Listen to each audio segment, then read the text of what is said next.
Good morning, crazy people. I was told not to be late today, or not to start late today. So this is as close as you're going to get. Good morning, everybody. And the cat says good morning as well. Hey, Dibble. Hi, Darlene. Good morning, Bonnie. Hope everybody's having a good day so far. Adjust my chat because, I'm old and can't see that well. Dibble, I did see the pictures of all your lights. Oh my God, your house is beautiful. It's gorgeous. Gorgeous, darling. Yeah, I would imagine that your hands hurt. My hands hurt in sympathy for you, although they are feeling better in general, which is good.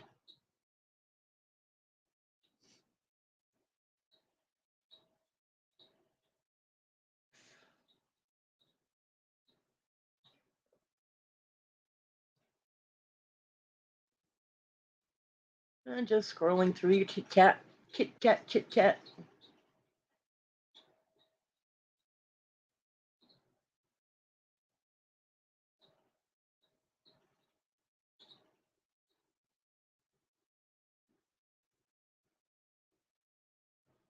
La la la la la la la la la la.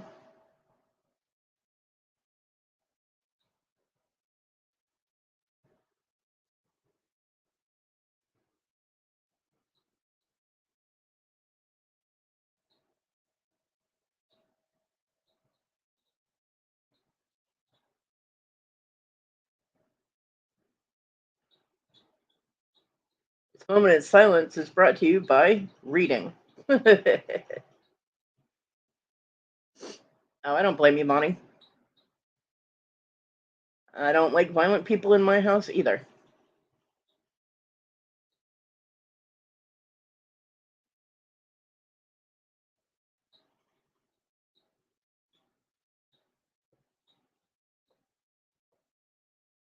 I know you would, Darlene. But I take it to heart. I know that people have come to expect me to go live at certain times, and unless I'm really, really feeling bad, I do try to go live because I know that people look forward to it, which I fully appreciate, and it makes my heart happy that you guys like being here. So I do try. There are days when I can't, but yeah, for the most part I try. Even when I'm feeling kind of crappy or blah, like the last live I did and the one before that, my headspace just was all kinds of fuckered up, but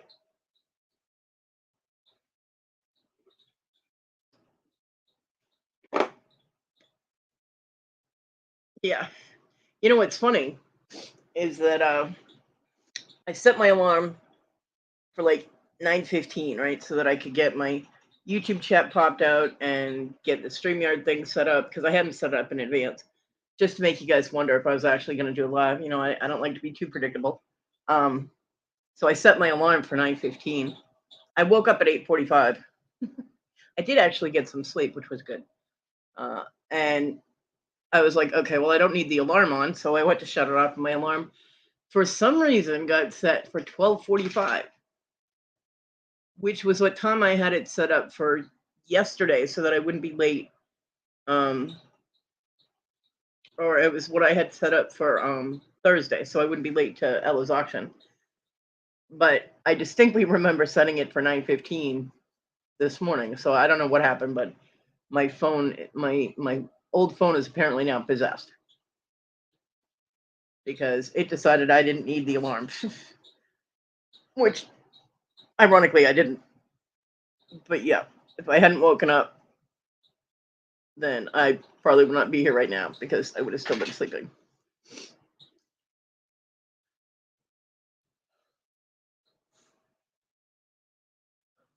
Well, Dibble, I am happy to be your excuse not to have to clean.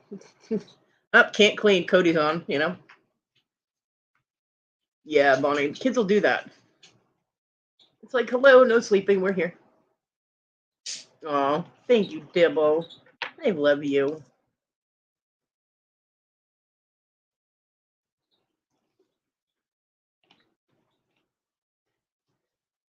My mom used to make me get up at like 7 a.m. when I was a kid on Saturdays to clean. Yeah. I dreaded Saturdays when I was a kid because I knew we were, and it wasn't just, oh, well, we're going to vacuum and dust. No, no, no, no, no. We scrubbed everything down. And it took, like half a day before I could get out the door. All my friends, neighborhood kids were up there playing, and I'm inside scrubbing a toilet. Yeah, it was fun.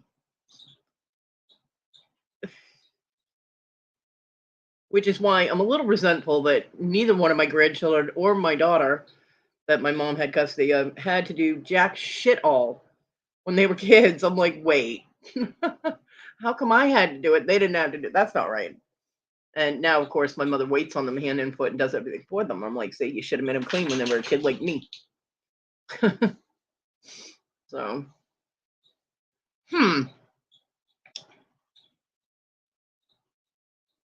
but today is gloomy and overcast here. What's it like over on the other side of the state, Dibble? This is good sleeping weather for me right here. It's not so good for my arthritis, so I already took my Tylenol, but it is nice sleeping weather for me. Driving tomorrow to meet my sister and brother, fams, to take my mom out for her birthday, to let them take them. Nice. Mom gets a whole birthday week or weekend. That's awesome. Keep celebrating. Eat cake, Mom. That was so funny. I want cake and ice cream for dinner. Cloudy chance of rain, yeah. So apparently it's most of the state. Yeah. Well, the massive neuropathy flare up that I had from last week is gone now. I mean, in my hands, they always hurt, but it was bad. I mean, it's kind of like, how you get carpet burn? That's kind of how they always feel. Just a little stiggy, But when I have the flare ups, man, it literally feels like I have just dunked my hands in hot lava and left them there. You know what I mean? So it's bad. But yeah, it was Wednesday afternoon, like after the show, and I got some sleep. The flare up started to calm down. So luckily, because I had Ella's auctions on Thursday and Friday, which I was able to maintain. They were still a little off for Thursday, but I powered through it. And yeah, Friday was okay. With the chaos auction with Ella and Victoria. It was so much fun. Those two, I'm telling you. And Victoria, oh my God. It is so good that towards the end of the auction that I was not drinking or eating anything because I would have choked to death or spit, liquid all over the laptop. Victoria she dropped some zingers, man. She had me and Ella laughing so hard we were crying. So I have so much fun with Ella's auctions. And before that, that was Nikki and it was supposed to be Nikki and Kim, Adopted Retrospects, but Adopted Retrospects' daughter was having her 16th birthday. So she was going shopping, and then I think she had said to a movie at a mall or something. I don't know. So she was doing kid time for her daughter's birthday, which I suppose we'll let her off this time, But I had fun with Nikki and Ella.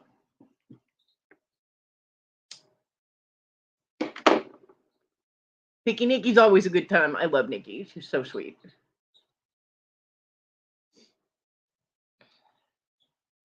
And she bought me a purple bear. She ordered a purple bear keychain for me. I'm like, oh, presents. It's so cute. It's purple and it's a bear. And yesterday, 2 people bought me bear keychains from Ella's. And so that's sweet. So I'm going to have like, what's the word Victoria was using so much yesterday? Oh, yes. A plethora of bear keychains. I'm going to have to figure out a way to display them.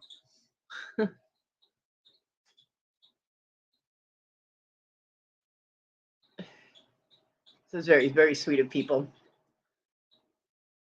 Got pulled away to take uncle to an eye appointment. The next week, take him for labs and 2 more appointments. Wow, you're gonna be busy. Yeah, it was, Darlene. It makes my heart happy. I don't know. I have admitted millions of times I have an inner 5-year-old who loves presents. I do, and it's little things like that that I won't buy for myself because for me, it's not a necessary item. And with my budget, I have to be very careful about spending money because there's so many things. This is why I have a hard time at auctions because there's so many things that I want to get. You know what I mean? And I'm like, oh, that's so cool. I want that. And I'm like, that's not going to feed me, you know? And if I want it that bad, I'm not going to want to resell it. So, I know that it will sit in my house and it won't go anywhere. So I have to be careful. I do occasionally get things that I can resell, like lots of pendants, or Ella was selling bags of natural stone spheres. And I do have 3 spear stands, and I sold my spears. So I did buy one of the bags from Ella because I can keep 3 of them and then sell the others.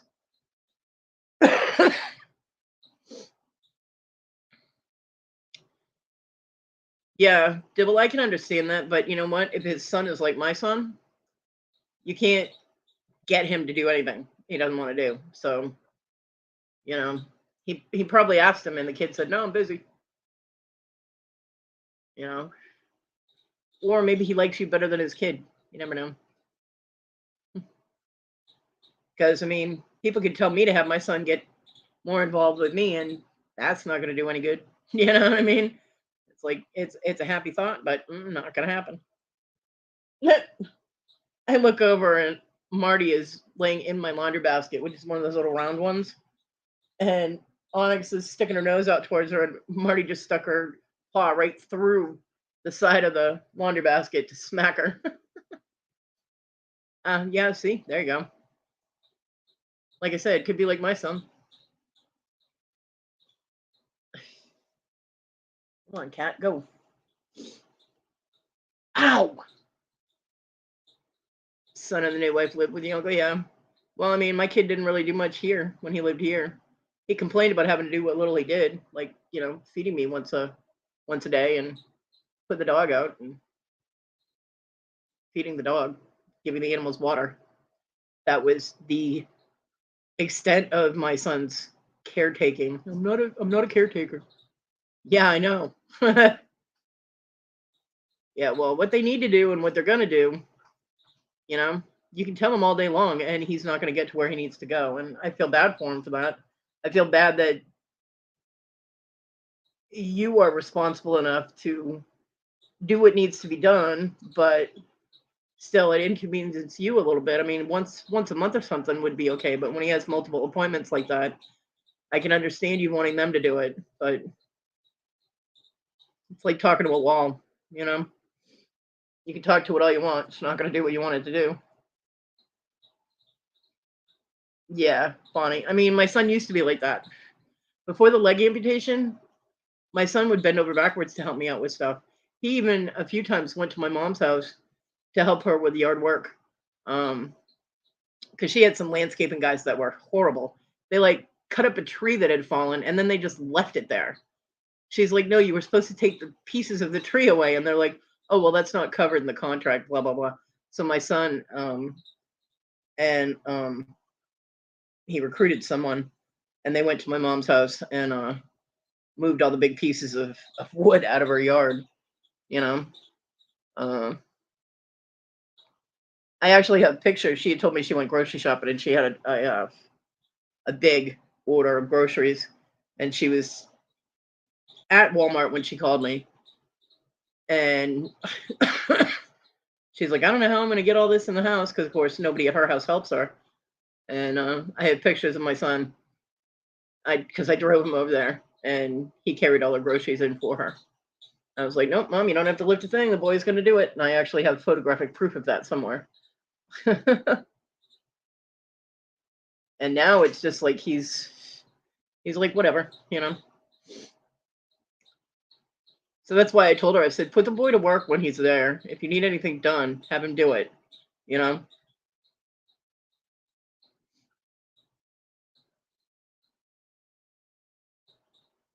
Oh, that's nice, Darlene. I love it when I hear about people whose family helps them. I really do, because that's how I was raised. Your family, you help each other, you do what needs to be done, even if it's inconvenient for you, although it can get overwhelming, like with Dibble, having to do all of his appointments. Um, so, you know, at that point, it feels like it's a burden, even though you're there for your family. You know what I mean? But it's still family can feel like a burden too. I'm sure that feel like a burden to my mother. But I do so love it when I hear about people whose kids or grandkids help them out. You know what I mean? Because I was raised that that's what you do. That's why my mom comes over here and helps me, because that's what she was raised to do. That's why she helps me with food, is because she has way more money than I do, but she in in the way she was raised, if she has something that and someone else doesn't have it, you share it. So that's why she helps me with the groceries, and I try not to take advantage of that. Um, I get as minimal as I can to survive, but it's what we were raised to do. And my son actually tried to manipulate that when I was like, well, you owe me like $2,000, so you can start paying it back like $50 a month or something. And he was like, well, I thought family helped each other out when they need it. I'm like, yes, but you told me you'd pay me back. This is for rent and utilities. It's your responsibility. So I don't have the money to be supporting everybody in that, and yeah, I'm never saying that money. Let me tell you. No, I thought family was there for each other. Yes, and I gave you a place to live for those 2.5 months that you were out of work. So I was there for you. You were still eating, and you had your internet, and you had a roof over your head. That's being there for you. Clue, But yeah, it's just I don't know. I mean, if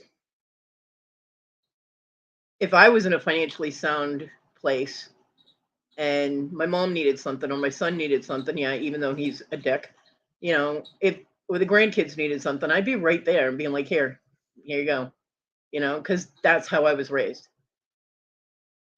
you know. I mean, from what my mom told me, her house is a complete mess at this point. The grandkids don't pick up after themselves. My daughter does. My oldest daughter mostly stays in her room, so if her room's a mess, that's on her. But the grandkids leave a mess all over the house. I mean, if I hadn't had the leg amputation, I'd be at my mom's house helping her clean. I really would, you know, because my mom should not have to clean that house all the time, do all the laundry, Although my granddaughter does do her own laundry, but my grandson doesn't, and my daughter does hers. But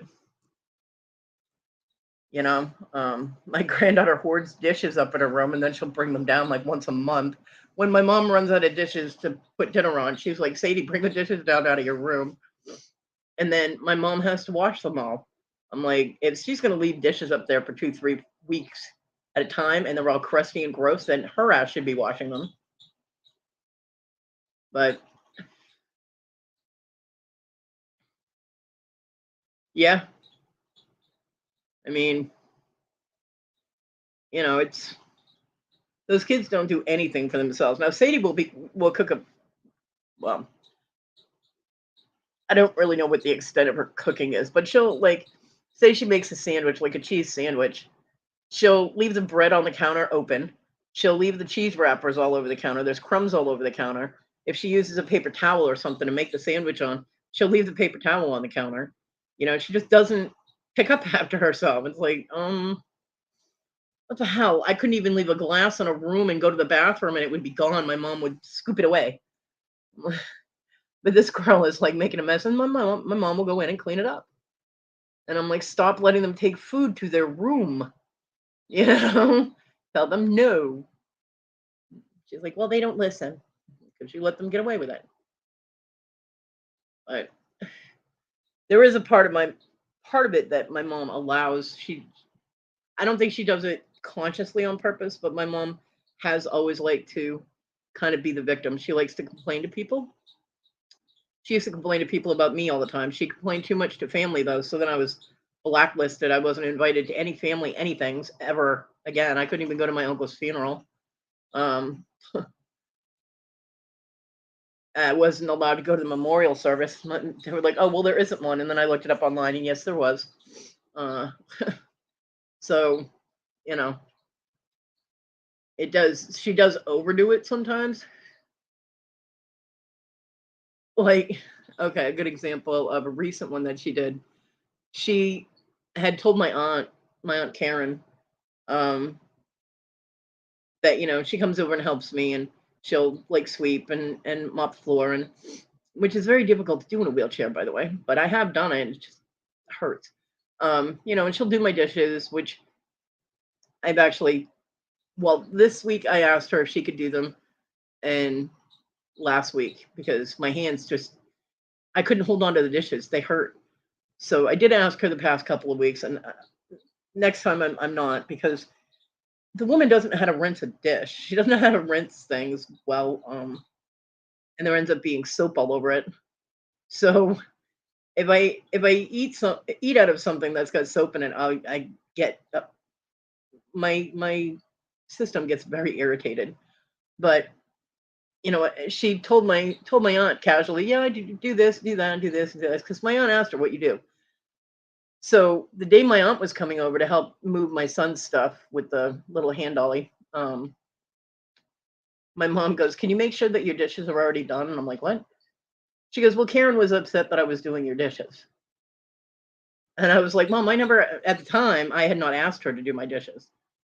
I was like, "I never asked you to do the dishes, Mom. You just went and did them." She goes, "Well, I know, but she was asking me what I do when I come over here, and I told her, and she was upset that I was doing your dishes." I'm sure that you said it very casually like that, So she kind of makes herself be a victim. I don't know if, and she's always done it ever since I was a kid. Um, I'd hear her talking to people when I was real young. I'd hear her talking to people in church about work, and I had been at her work with her a few times, and it was nothing like what she was describing. So I was kind of confused, but it got people's attention to feel bad for her. So yeah, she's always kind of done that. But I got blackballed from the entire family. Like nobody wanted to talk to me because they all thought I was going to ask for money or something. And I never asked anybody in my family for money except occasionally my mother. And usually it had to be real bad. Like I didn't have money for mortgage or an electric bill or something. You know what I mean? It was a survival thing. It wasn't, hey, I need $30 to go shopping. Um, holiday boobs. Yay. So, but she would call everybody and be like, well, I had to give her money again. You know what I mean? So everybody was all paranoid I was going to ask him for money. And I'm like, well, joke's on you people because I never asked anybody else for a dime. And I did always try and pay my mom back, even if it was a little at a time. Annie Mae, my bitch. What's up, little butterfly? And she would never take it. But she would never tell everybody that she complained about giving me money to. She never told anybody that I tried to pay it back. So everybody in my family thought I was this big sponge that was just draining my mom's bank accounts. I'm like, what the hell? So yeah.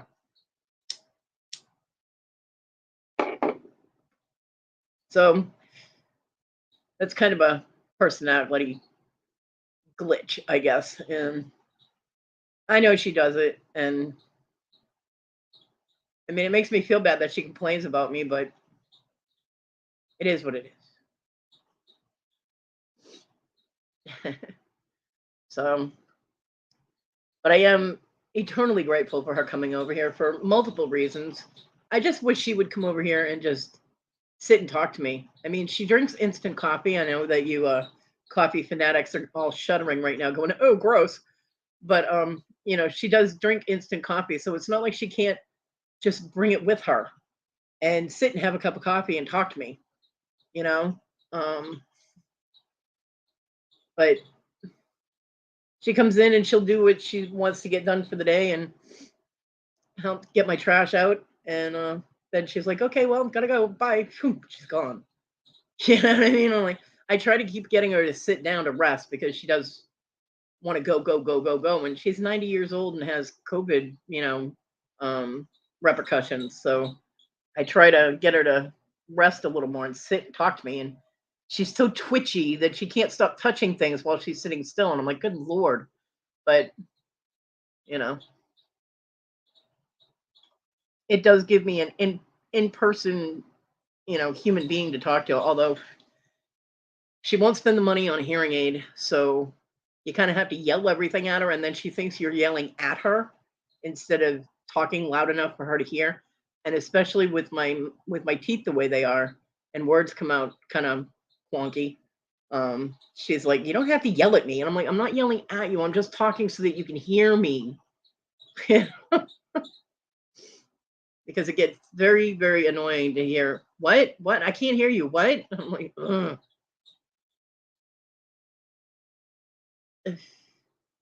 Right, Dibble?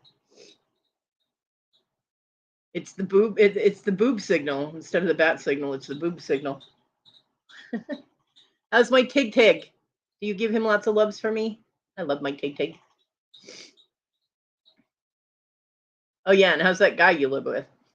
I hope Jake's doing well. And Chaya, of course. We can't forget Chaya. But yeah, so far Donnie is the only one that has any kind of Christmas lights up. My neighbors next door usually do it, but they haven't done it. They usually deck their porch all out with Christmas lights. You would think they have like at least one small child living over there. You'd think that they'd have decorated already, but yeah. Ooh, yay, grocery shopping. Yeah, Dibble, I don't know what the percentage is with my mom, but it's getting bad. And she's like, well, I don't have the money to spend on a hearing aid. I'm like, woman, you have $500,000 in the bank. Yeah, you have the money, Hey, Tej. But I don't know. She was she mentioned the other day about well, I don't know who's going to take care of me when I can't do things for myself. And I'm sitting there like, well, I would if I could, you know. She goes, and then when I'm gone, they're going to sell the house. So yeah, I guess I'm out of the will, right? Uh,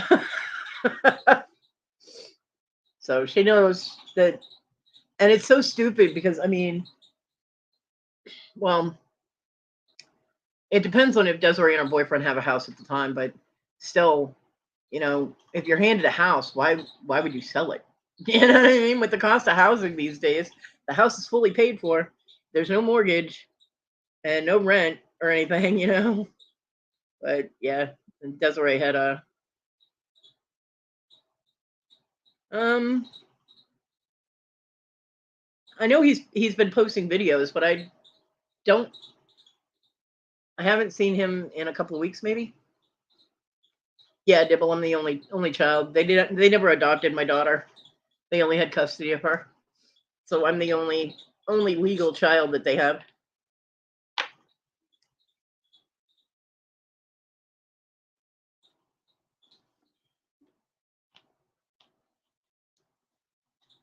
So, but she'll probably leave everything to Desiree and the grandkids.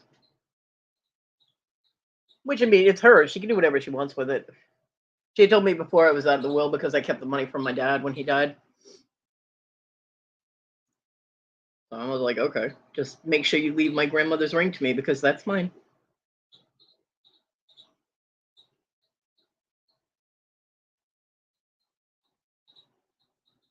Oh yeah, they post videos all the time. Let's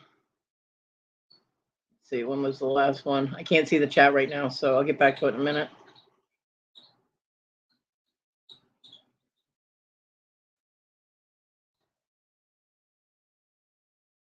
La, la, la, la, la, la.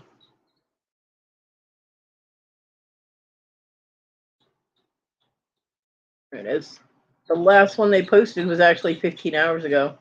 It was who's better, Andrew Tate or Jake Paul? It's a short. I have no idea who the hell those people are, but give me a second. I'll pop the channel link in for you.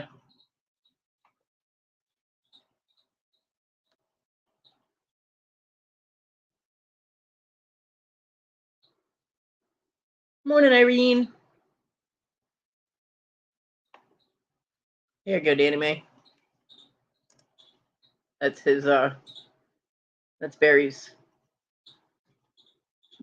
channel. So you can check to see if you're subbed. And if you're not, you can sub if you want to.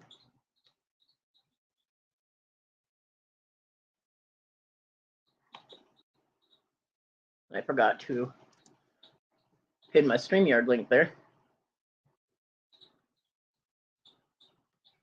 There we go. Darlene didn't remind me. She told me not to be late, but didn't remind me to post my StreamYard. Ah, Darlene.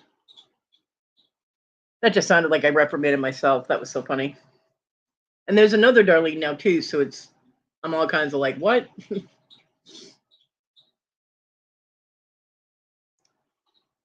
So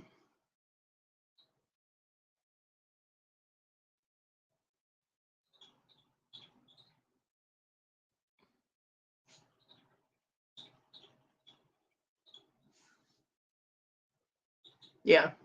Well, see, my parents in Massachusetts, when one spouse passes away, the other spouse automatically gets the estate. That's how it is in Massachusetts, So my parents, I don't believe, had a will in Massachusetts. When they moved here, they did not check with those laws. And in South Carolina, any children get, believe it was a quarter of the deceased person's estate. So for my dad's part, between his personal bank account and his car, it was came to like $30,000. And my mom called me up and told me she was sending me a check and she wanted me to sign it and send it back. And at the time, I was about to get evicted. I had like a court date a week away from that, in which, I had to fight the eviction, or tried to anyway. And I told my mom, I was like, look, I'm about to be homeless. I can't have $30,000 sitting in my hand and send it back to you. That's crazy. I have 2 small children. And she was like, well, if you keep it, that's your part of the will from me too. You're not getting in my will, blah, blah, blah. I'm like, okay, fine. I mean, my immediate needs were more than something, years in the future. So yeah. And again, I told her at the time my daughter Desiree was underage. So I told her, I was like, there's only 2 things I want. I said, there's only 2 things that I want, and I will fight the will if they're not in there. And that is custody of my daughter back, because at the time she was, I think, 9 or 10. And I said, my grandmother's ring. I was like, my grandmother's diamond ring. Those are the only 2 things that are mine, and I want them back. And she said it fine. So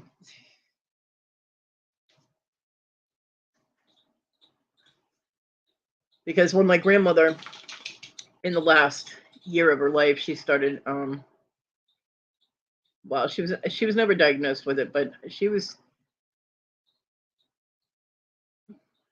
getting Alzheimer's, I guess, or just couldn't remember things. She remembered all of us. She never didn't know who we were, but she would forget that she told me that she was leaving me her ring. And then the next time we went over there, she told my mom she was giving it to her. And my aunt and uncle were both witnesses to her saying that to both of us. So when my grandmother passed away, they gave me the ring and asked me if I'd have my mother hold on to it for me. My life at the time was very unstable, and I was not living in a good area. So I asked my mom to hold on to it for me. I was not expecting the next time I saw my mother to be wearing it. I'm like, it's an antique setting diamond ring. That was the first thing my grandfather got after the first house he built. With the money that he made off of building and selling that house, he got my grandmother a diamond ring. And so I always used to play with it on her hand when I was a kid. I used to like spin it back and forth and make it sparkle. So, it has I have a connection to that ring and my grandmother, whereas my children do not. They never met, I mean, my daughter met her, but she was only like, you know, I think she was, how old was Desiree? She was 6, I think, when my grandmother died, 6 or 7. So she didn't really have that connection. She didn't see her that often. She didn't really know her. So, and she'd probably sell it. As far as I know, that is still being left to me. It's mine. Should be given to me now, but my mom's still wearing it. So my mom currently has a lot of bling on one finger. She's got her engagement ring, her wedding band, and my grandmother's wedding diamond ring on her hand. So, and my grandmother and my mom are those people that have those pixie fingers. So their fingers are really tiny. I think my mom's ring finger is like a size 6.5 or something. Yeah. I was like, don't go swimming with all those rocks on your hand, Mom. You'll sink. Yeah. But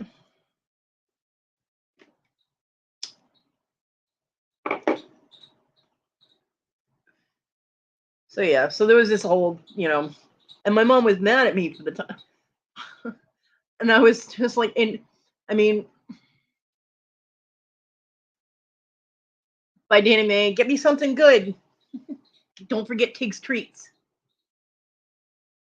When is whose tree going up? Mine? Probably this coming week. My little one. I'll take a picture with my little gnomes under it. Well, my gnome. I'm gonna pull the other 2 out that my mom sent over. The ones that I'm gonna be selling.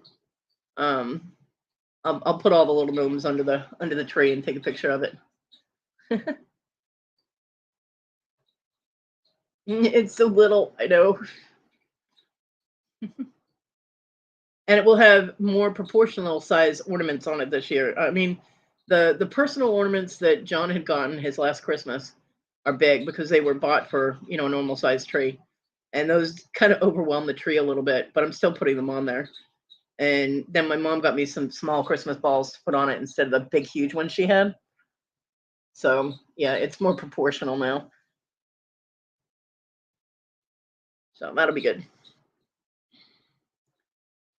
It's still going to be emotionally hard for me. I mean, the holidays are because John's not here, but it makes my mom happy to put festive things in my house. So,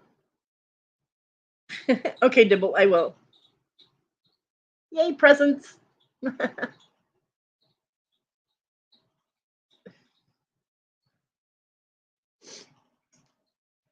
Yeah, I got the Burt's Bees Dibble. I wanted to tell you the orange. Now, it also came with ones that were orange and raspberry, and I don't like raspberry, so and I don't like almonds. I think that was the other one. So I did keep one of the orange. I did keep the orange ones, but I gave my mom the raspberry ones and the lip butter that had the almond because my mom, or no, it was pistachio. My mom absolutely loves pistachios, and where she's traveling and the kids got to stay to the bus stop, their lips get all chapped. So I gave those 3 to my mom's house. Desiree's a big girl and has a job; she can get around. But I did keep the orange ones, and I was a little disappointed because these things they don't have that. I, Burt's Bees is a good product, but they don't have that bam orange scent or flavor. I mean, they're just like light. It's just like a hint. So I'm like, Burt's Bees, I'm disappointed in you. But I did keep the orange ones because I love orange. And thank you, Dibble Dibble. My lips, thank you.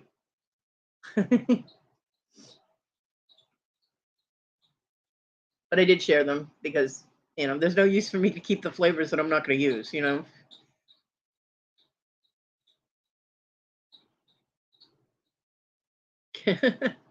Yeah.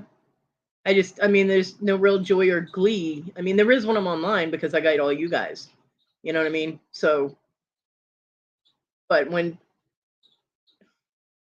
people sit there and like, when you have family over, and I'm sitting there going, and when is that? You know, my reality is not as joyful as a lot of people's. So, which I will be, regardless of my headspace this time on Christmas, I will be going live for people that are by themselves. But it's hard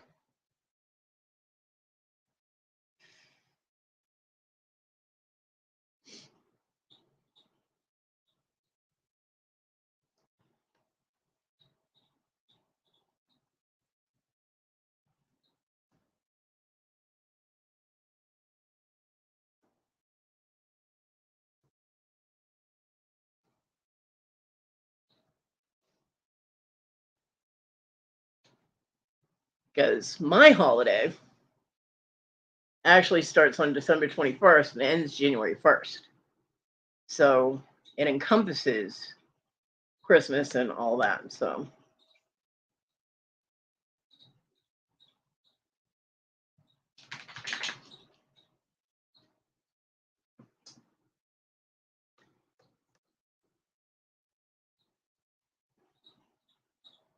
and by the way, my holiday, mine, Yule, is the reason that we have the 12 days of Christmas. hmm So for everybody that does those advent calendars or sings the 12 days of Christmas song or any of that stuff, y'all are celebrating pagan holidays, man. Live it up, party, because the Yule celebration is 12 days long. So it was so important to the pagan communities that the Christians converted it into something for themselves to once again try and convert people that didn't believe the way they did. Although I'd much rather have them do that than killing people because they wouldn't convert, because that was horrible. But yeah, so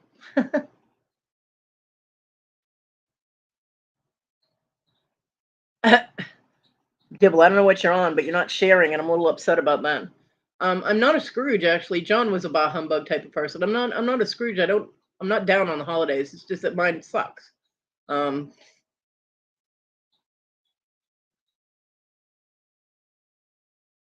my family never wants to see me. Period. They don't care if I'm sad or not.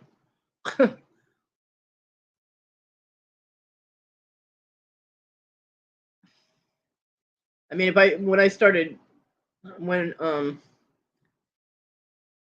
my mom wanted to clean out that closet and I saw John's stuff in there and I started to cry because first thing she pulls out was John's Christmas stocking, right? And it was automatic tears. And she goes, "Well, if you're gonna cry, we can't do this." So yeah. Well, my family don't really give a damn if I'm sad or not, but I like to see the holiday lights. I love seeing your decorations, Dibble. Those made me happy. And I like it when my neighbors decorate because then I can look at them. So last night I went out there and I opened the opened my door so I could look at Donnie's Christmas lights, and I was like, so festive. So I do smile at memories. I have to because I don't have anything current to smile, memories to smile about. But yeah, hey Anna. But yeah, for people that will be by themselves on Christmas or who want to escape from their family for a little while, um, yeah, Dibble, that's not a thing. You can't stop that.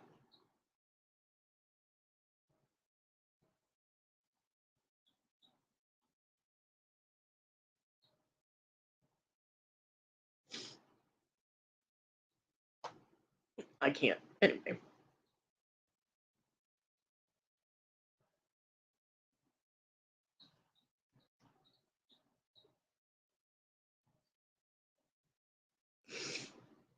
So yeah, I'll be, and hopefully I'll get my StreamYard paid so I don't have to worry about the hours consuming. I haven't paid for it yet. I have to see what my budget is allowing. Um, but hopefully I can have unlimited so I can go on hopping on, or just leave my StreamYard on, leave it live all day or whatever. So people who are by themselves are, oh, thank you, Darlene, hugs back.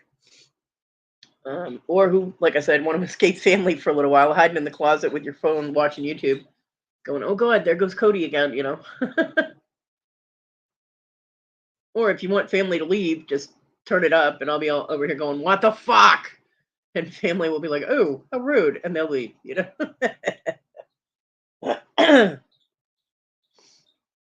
Just let me know in the chat. I'll be like, what the fuck? You people have overstayed your welcome. Get the fuck out.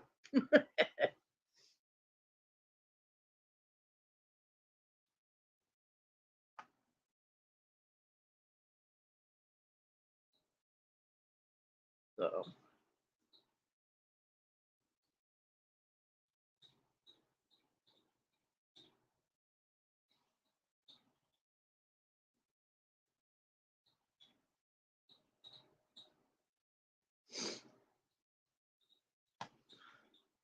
well, Susie Sunshine, that is not easy for me to do.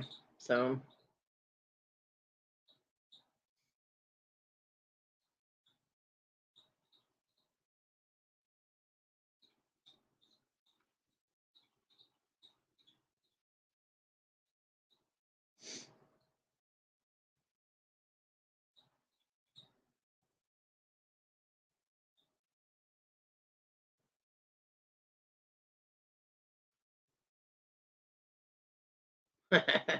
I love you too, Dibble.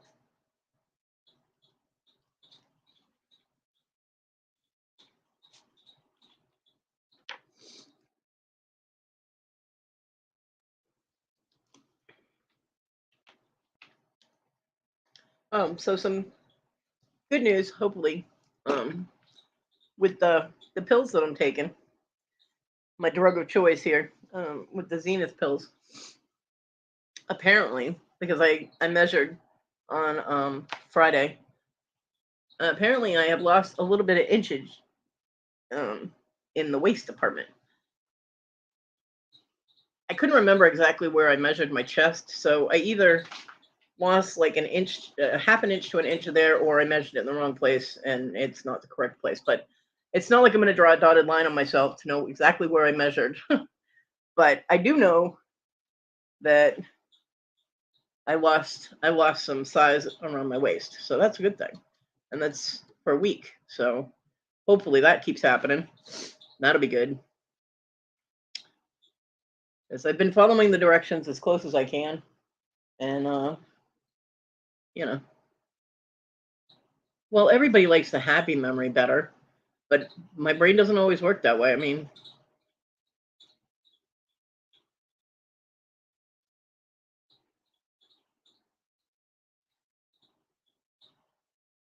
so yeah. So I hope the pills keep working.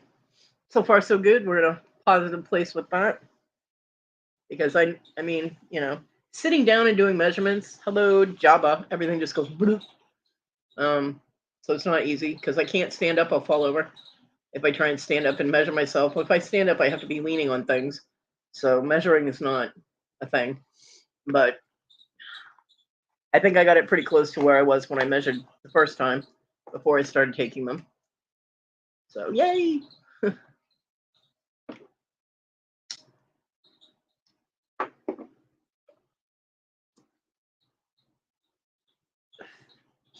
Although my body is used to eating now in the mornings, so now in the mornings I'm like, food, feed me. And I actually ran out of peanut butter, so I can't have my peanut butter sandwiches. But I do have peanut butter and crackers coming on Monday, so awesome. Yeah. So, but I am still taking the pills, even though I don't have food to eat afterwards. I guess that's like optimal, because then you get your digestive juices going. But I also, have fun, Darlene. I miss Christmas shopping. I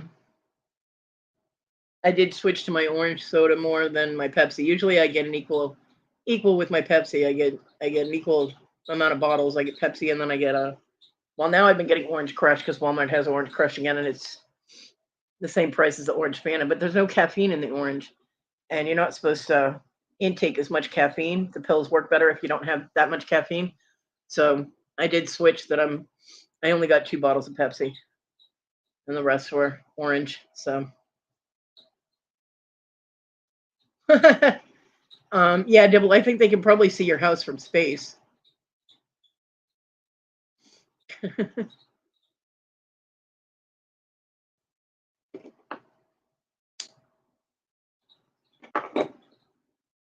I used to I used to love putting up Christmas decorations when I was a kid, and my dad always said it was too much. But I've seen some people's houses that look like Santa's workshop threw up in their house. And my mom's decorations were very subtle comparatively. Yeah, it was a success, definitely. Um, and we always tried to decorate. I mean, we could never get that many presents for the kids, but we always tried to decorate the house, make it look cheerful. We didn't put lights on the outside because we couldn't afford the electric bill. But we always made the inside happy and festive and all that. And we tried to do that with Talon, but I tell you, they kept that living room such a mess that there was no place to put a tree because they were living in the living room. Uh, John actually, he's so funny. He was like, "Oh, we're having a tree," and he got wrapping paper, Christmas paper, and cut out a giant Christmas tree. And then he cut out ornaments from the wrapping paper itself and stuck those on it. It was funny, and he even strung lights on the wall so that the quote unquote tree had lights. He was like, "There, we have a Christmas tree." So yeah, we tried, but I mean, Issa was such a pig. It was just and so even decorated. It was difficult to take pictures because we were trying to keep the hey Tammy, trying to keep the mess away from the pictures and get pictures of town and open his presents and yeah, it was. But we did try, and the last year he was around, he had lights outside, and he even put a little tree outside so that every time Talon came home, he would see the little Christmas tree on the porch. And he had like these big candy canes. My mom, some of them got broken because of the toxic twins throwing things in the closet. Most of them were broken, so we ended up having to throw away the big candy cane things. But he had put those on the porch. Hey, Patrick, and he decorated really nice for Talon. So that was sweet.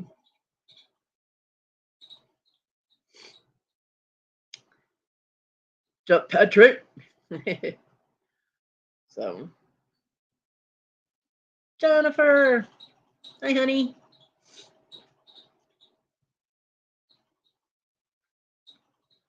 So yeah, I mean, I have a lot of good memories, and I do think of them, and they make me really happy. And then the overwhelming sense of absence enters where there's just nobody here. So the holidays are a roller coaster of emotions for me, and I hate roller coasters. I really do. But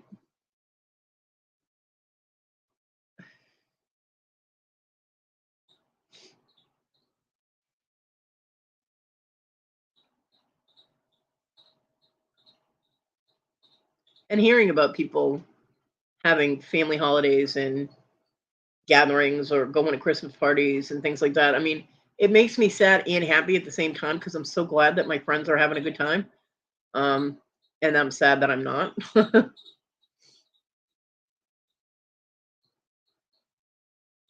So it's it's a war of emotions that go on.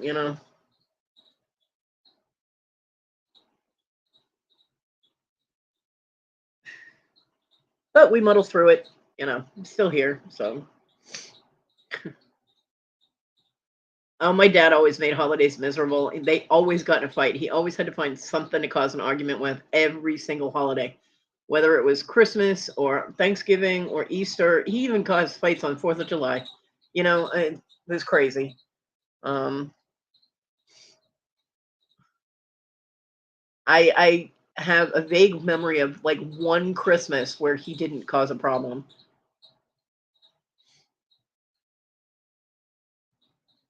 Right, Dibble? Point me at him. I'll throw my leg at him.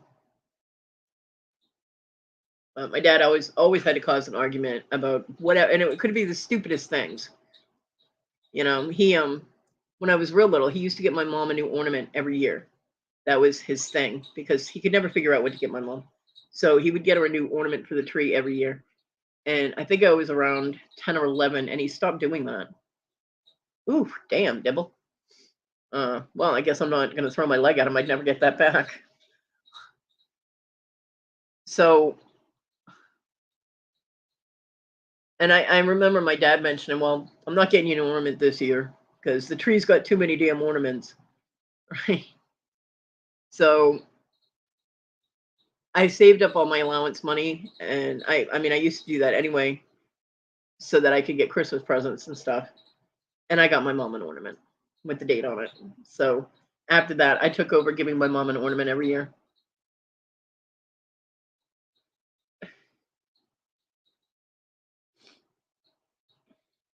because she looked forward to getting the ornaments. I mean, she's got antique, well, seriously vintage ornaments on her tree that they're old timey, and they're just beautiful.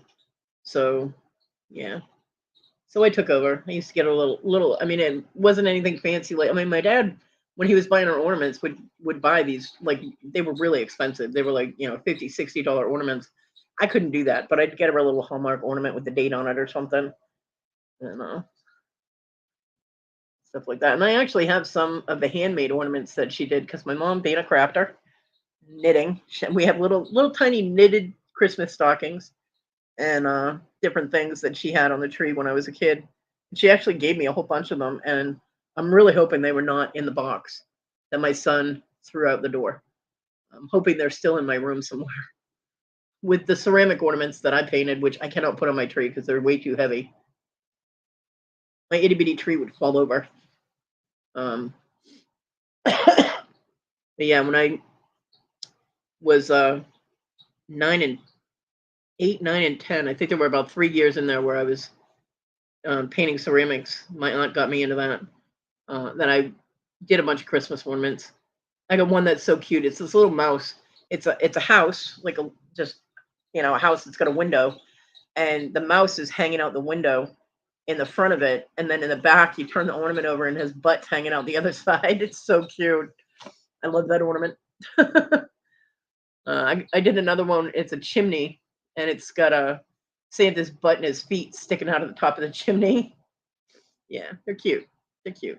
And I did a good job on them for being that age. I did a really good job because, I was one of those kids that stayed in the lines. So,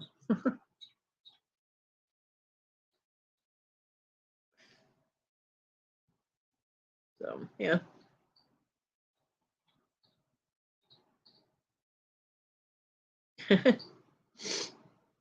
Yeah, with our trees, whenever we went full out decorating the tree, we always put the heavy ornaments back a little bit, so they were hanging on the inside part of the tree instead of on the outside edges of the branches, because they would just weigh the branches down, and the whole thing would end up looking like it was very sad because it looked like a weeping willow, everything hanging down.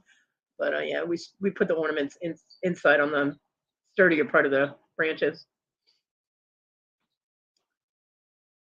But I mean, my mom, we did have a lot of ornaments on my mom's tree between the stuff that she made, the stuff I made, the stuff my grandmother made, and the stuff that was bought. The store bought ones. They used to get a 6 foot Christmas tree, a big poofy one, like not the little skinny ones, but the big wide ones. And the whole thing, front and back, all the way around it, would be completely decorated.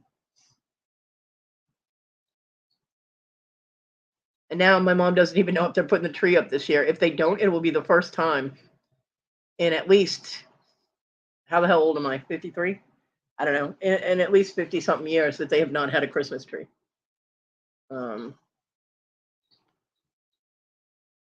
just because my mom can't grab all the stuff and the tree out of the attic. Sadie has too much stuff piled up in front of it. And my mom's like, I had that all organized, and now she's got it all blocked in. And da-da-da. I'm like, okay. And Sadie's busy with all kinds of school stuff and getting dragged to her mom's boyfriend's house, and you know, so She's like, the kids have to get all that stuff down. Desiree's busy and Sadie's busy, and I don't know when we're gonna get to it. And I was like, well, put it up yourself. That's when she told me that everything was blocked in. So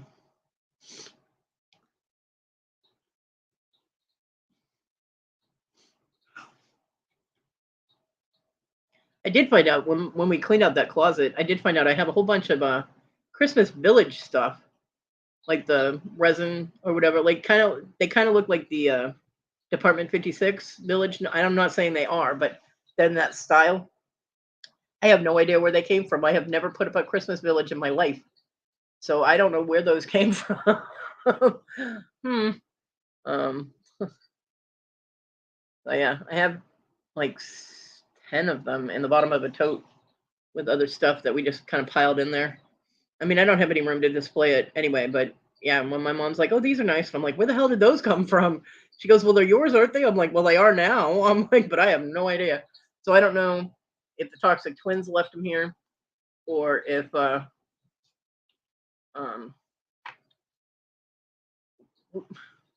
the abandoned houses that were on the street that we lived in when we lived in Crackland.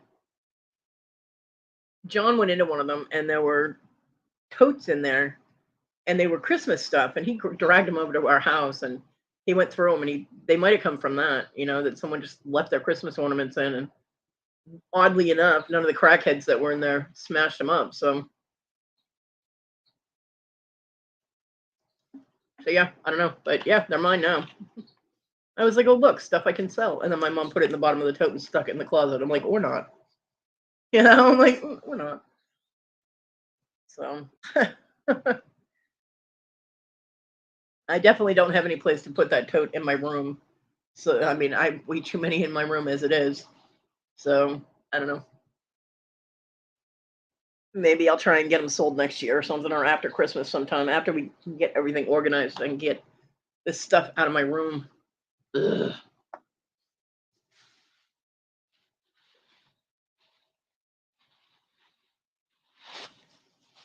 Sorry, noisy.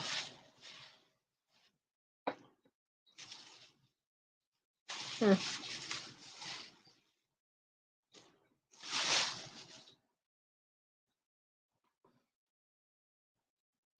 But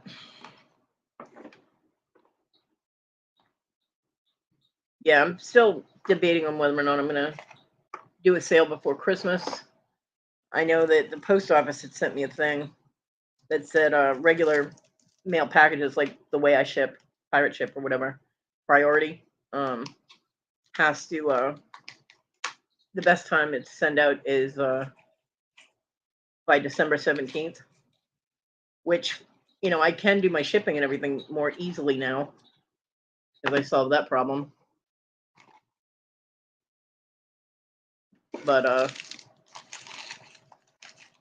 I just don't know if I'll be able to get out of my own way long enough to get my stuff organized. And yeah, I don't know, but I might. I don't know yet.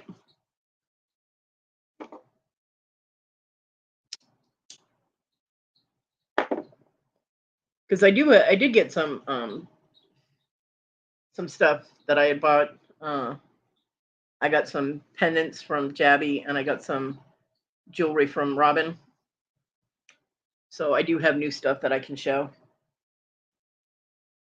It was cool too, because in all of those lots there was like one thing that I really was like, "Ooh, I love that," and the rest is all stuff I'm going to sell. So I did get something for myself and something for making money all in one shot. So I didn't have to feel so guilty about getting something that I liked.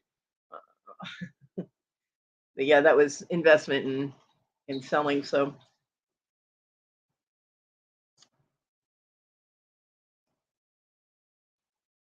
yeah, I could fit low boxes, I think, under my bed, but I'd never be able to reach the ones in anywhere except right on the edge, you know. Um,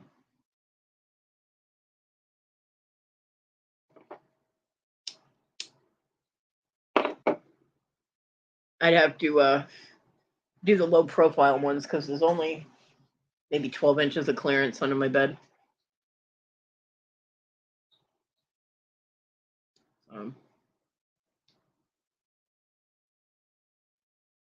But potentially I could fit probably about 6 of those under my bed. It's just I would only be able to reach 2 of them. Yeah, Dibble, me too. Me too. I hope it keeps working. We're gonna keep positive thoughts on that, you know.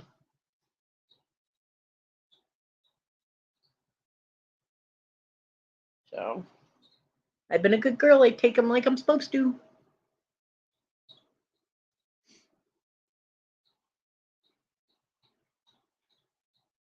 You have a shed full of Christmas shit? Yeah.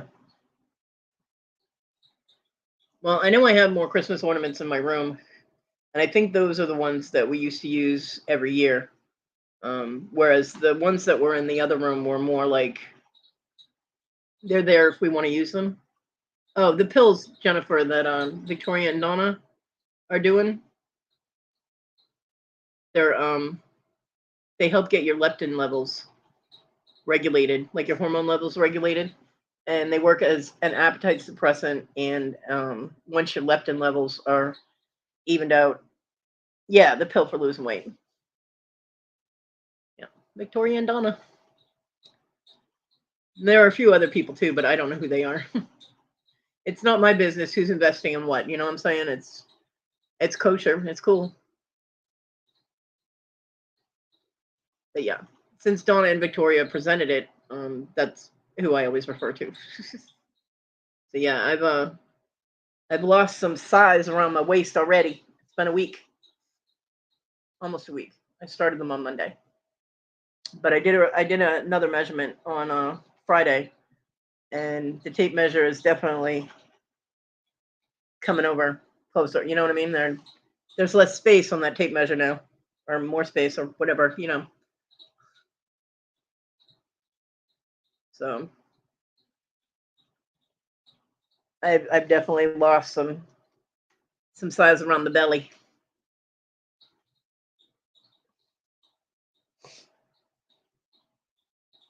Yep. So hey, if this stuff works really, really well, I will be their poster child. Know what I'm saying? Because I will be singing this shit's praises to everybody that could hear it.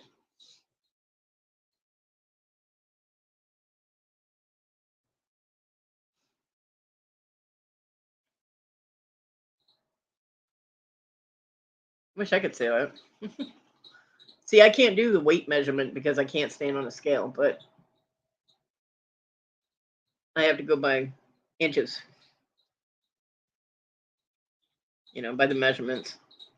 So I write the measurements down and we compare and blah, blah, blah. And my waist measurement was less than it was when I first measured it. So hell yeah.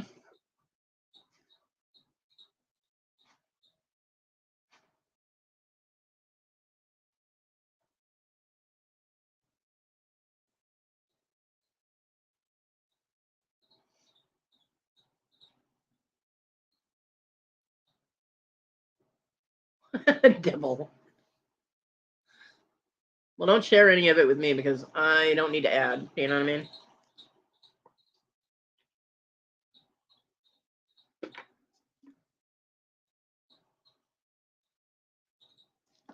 Well, Jennifer, if you were not actively trying to lose it, it's probably stress and worry that you put your body, you know, that your body's going through because of your kids, especially the one that won't stop eating sugar even though she's diabetic.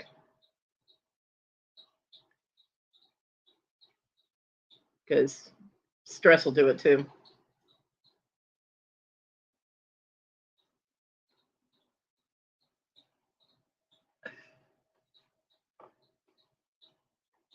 I just want to be able to maneuver a little bit easier, you know.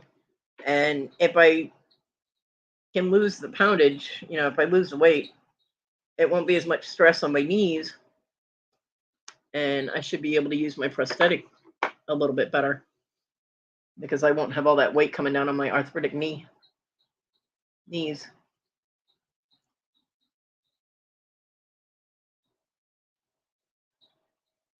My bad knee is actually doing a lot better. It used to hurt so bad every time I tried to stand up, and now it's not. But if I overdo it, if I have to get up too many times, it will start twinging like it's going to give out on me. And it's still weak, but it's not as painful as it was, which is good. Means that, you know, the 2 years that I've been off taking it easy on that knee have apparently paid off and it's healing. So that's good. Took 2 damn years, but that's because when I do have to get up, that's the only leg I'm using. So, oh no, Jennifer, losing gold, not good.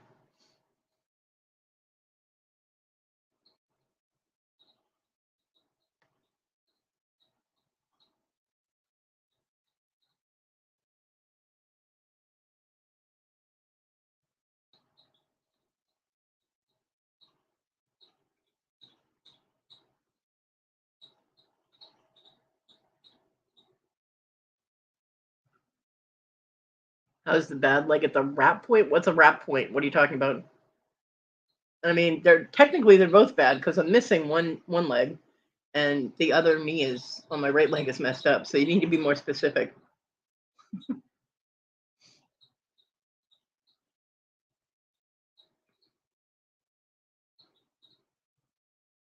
Yeah, I'd be pissed too, Jennifer. I hate it when I lose rings. I haven't wrapped it because I haven't been using my prosthetic. That's the only time I have to wrap it. Is about 2 weeks before I'm going to use a prosthetic. I have to start wrapping it to like shape it, form it. And let me tell you, fat does not shape well. So um, it would still have the crease in it, and it would cause me a lot of pain. It bruises me because the wrap will it'll bunch up on the inside just below my knee, and it gets really tight in that spot. So yeah, it bruises me. So I because I'm not using the prosthetic, I don't put myself through that. But if I get to the point where I'm like, well, I'm gonna try and use a prosthetic to stand up and do something, or I need to stand up to do something, I have to wrap. Well, they say 2 weeks, but I have to wrap it for at least a week. But what it's supposed to do is basically deform the muscle and tissue in your leg to be more compact. Yeah, fat doesn't work that way. I mean, as soon as you take that wrap off, within 5 minutes, my leg is back out. So, yeah, um, yeah, it would still crease right now. So, yeah, I have wraps. Papa J actually sent me a whole box of them, so I do have them. They're just like ace wraps, like the kind you use when you have a sprained ankle or sprained wrist or whatever. Yeah, yeah, I do have them. Right? Papa J's awesome because I had run out of them because they only last so long. You know, you wash them and have to hang them up to dry, but they're still never the same as they were. And I don't get the real expensive ones because I have to wrap it tight and it stretches them out. So, you know, even the ones they gave me at the hospital didn't last for very long. So I had run out of them. All the ones I had were all wonky. They had no stretch left. So Papa, next thing I knew, Papa J was like, "Oh, expect a package," and I'm like, "What?" Yeah, he sent me some. So that was awesome.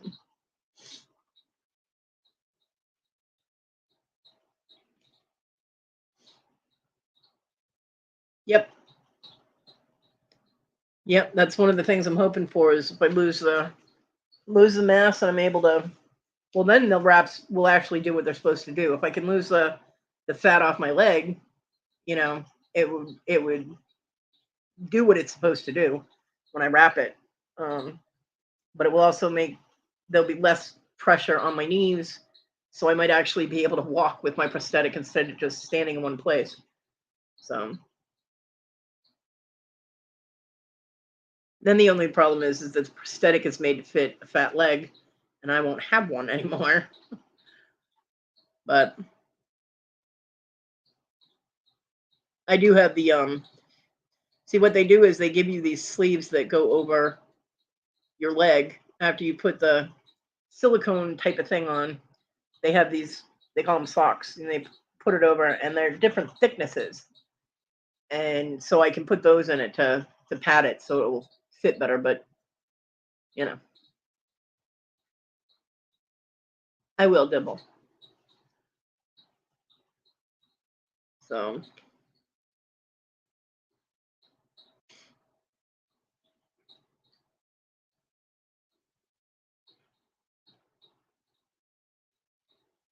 and this is actually not the final prosthetic. I was supposed to have the final one after I was walking around in this one for a while. I was supposed to get the final one, and I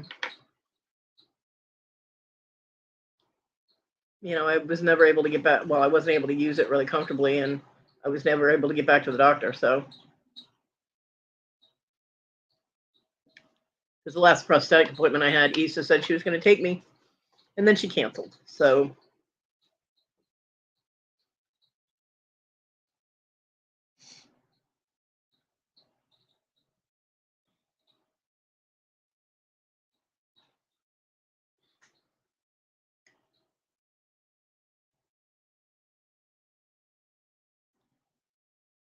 yeah, I hate losing jewelry too. But if I can actually start walking with the prosthetic, it make it easier with my mom too, because then my mom would be able to give me rides to doctor appointments or something. I wouldn't have to worry about bringing the wheelchair. I could just use my walker. And if I needed a wheelchair, doctor's offices have them. So if I need to use one when I get there, I'll be all set.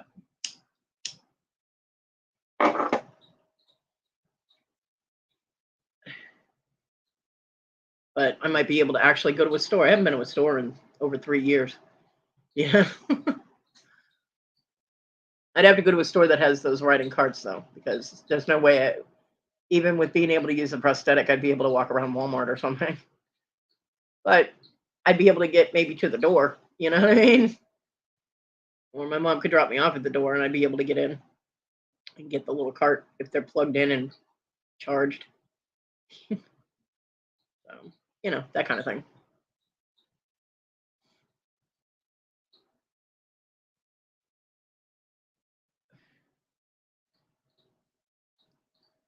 Lots of things in the future if things work out. You know, don't worry, I got plans.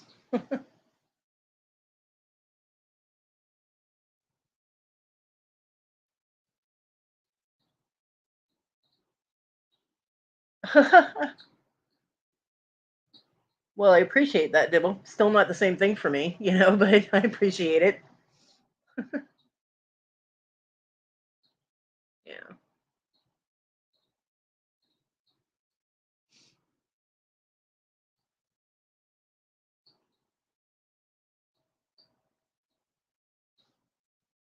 Ugh.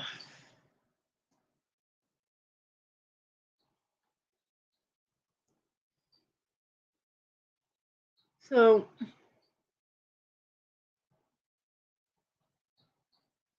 oh yeah, I still have to text my landlord, let him know I'll have the rent Wednesday. Wondering when he'll actually come pick it up. Browsing in stores has proven therapeutic. Yeah. Not for me because I end up wanting stuff that I can't get. I'm like, ooh, I want that. Of course, I do that during auctions too. So, so many things that I want that I don't necessarily need, but I want them.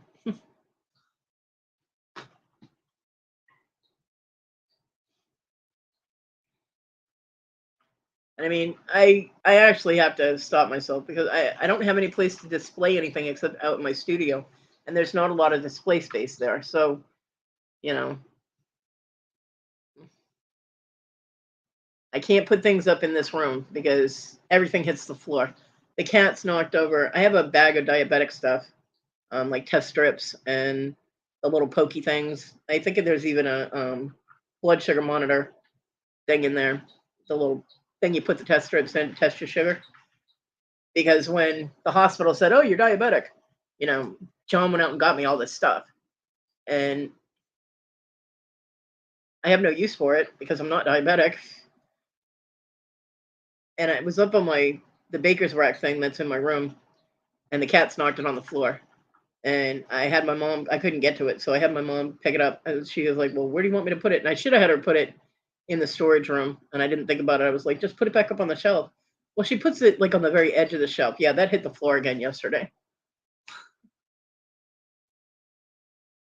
Yeah, Tammy, I agree with that too. But you know, it would probably only take one trip to Walmart, and I'd be like, "Okay, I'm going to stay home now." But I haven't been out of my house, literally out of my house, in over 2 years. So yeah,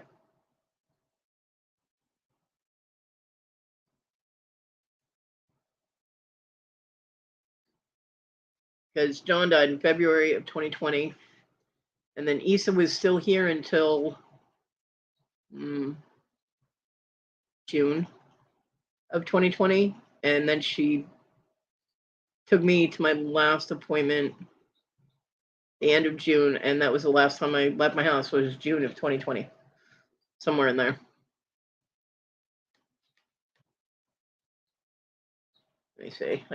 I can actually check when I was supposed to go back to the prosthetic people. Um, nope, nope, I'm wrong. Let's see. She sent me an email October 16th of 2020 and said, just letting you know I cannot make the next appointment, which was in October. So yeah. So the last time I was out of the house was September, beginning of October. Yeah. I am keeping very busy with work in Talon. Yeah. She's keeping very busy with work. She was not busy with Talon because she never did anything really with Talon at the time. So, but yeah. So it's been 2 years. 2 years.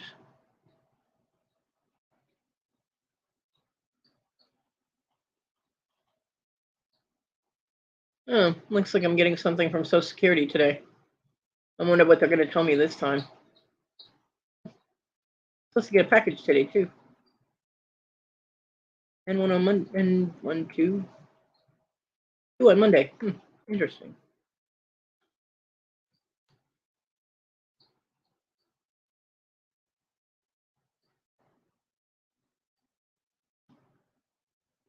Dibble, I'm not even responding to that.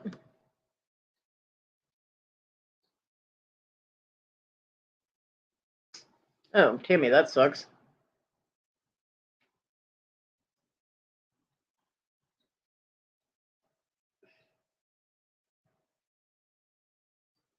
Yeah, one of them is from Victoria, and one of them is from the I want a giveaway with Missy.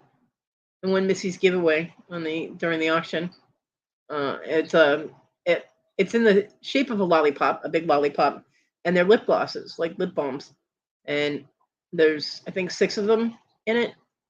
So and they're all flavors that I like. There's no raspberry, so I was like, "Yay!" Yeah, yeah, I won the giveaway. I'm like, woohoo! Yeah, she told me. I was like, because I asked her, I was like, Victoria, I'm getting a package from you, and I have no idea what it is. And she's like, "Oh, Debbie bought you some stuff," and I'm like, "My dibble spoils me." Do you know something I don't know? Because it seemed to be all cold medicine. I'm like, but yeah, thank you, Dibble. Appreciate that.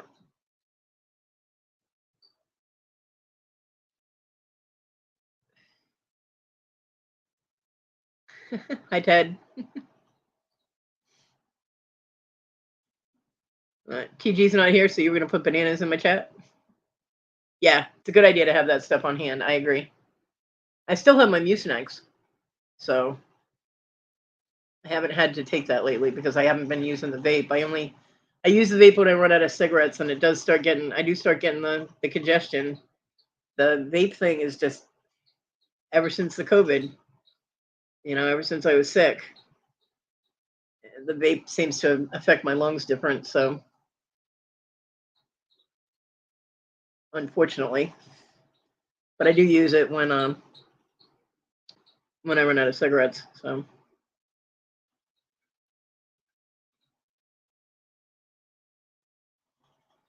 I woke up. I had to use it for, I don't know. I was using it, the vape thing, for like 3 days, and I woke up and my lungs were actually whistling, and I opened my eyes because I heard this odd noise, and I'm like, "What is that sound?" And I opened my eyes, and my dog is like right in my face with her head cocked to the side, looking at me like, "What are you doing?" And then I realized the noise was coming from me. So I was like, "Oh shit!" So I had to sit up and cough for like 20 minutes, and yeah. But it was funny. I woke because the dog is never does that, but odd whistling noises apparently get her attention, and I woke up to the dog with her face in my face, just cocked to the side, like, "What?" It was funny. I mean, it was weird and funny, but that's the first time that's ever happened. I do wake up sometimes and I can, like, when you have real bad congestion, you're trying to sleep and you can hear your lungs like rattling like bubbles. Yeah, that's what happens when I use the vape. Yeah. And it does not happen when I smoke cigarettes. So it's just weird how my lungs reacted to the COVID thing. But yeah. So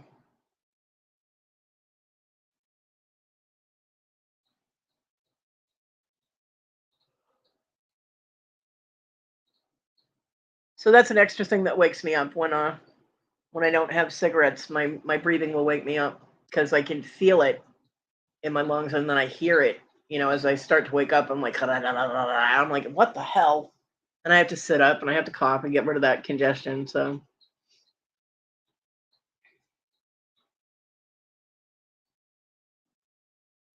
but normally the things that wake me up when I'm sleeping is I either have to go to the bathroom or I've been laying in one spot for too long and everything's starting to lock up and my muscles start cramping up. So, yep, yep. I've woken up last night. I kept waking up and the cat was laying on me, and I'm like, get off me. The one time I was laying on my side, she was laying on my left hip. So that was fun.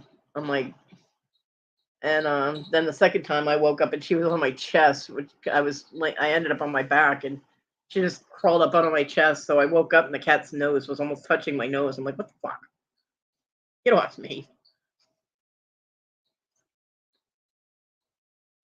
And right now she's in the laundry basket. Apparently, Marty moved, so Onyx took the basket. They fight over it.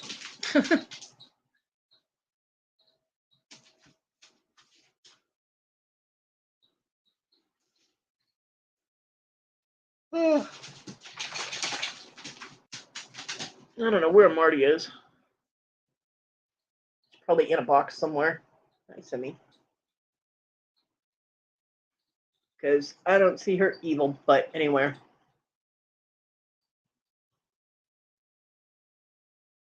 So she must be in a box. Oh, awesome, Debbie. Cha-ching.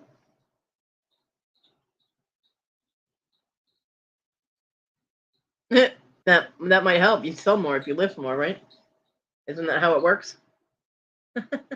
Gotta list it if you want to sell it.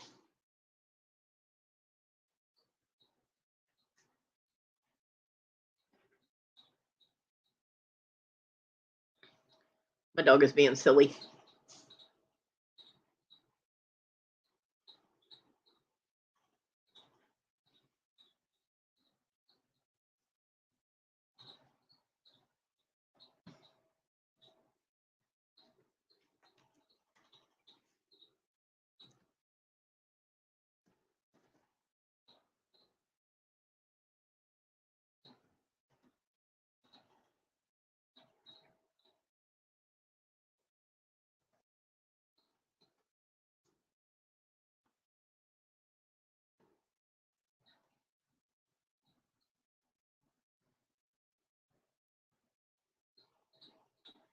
So I thought of Victoria yesterday, aside from the auction.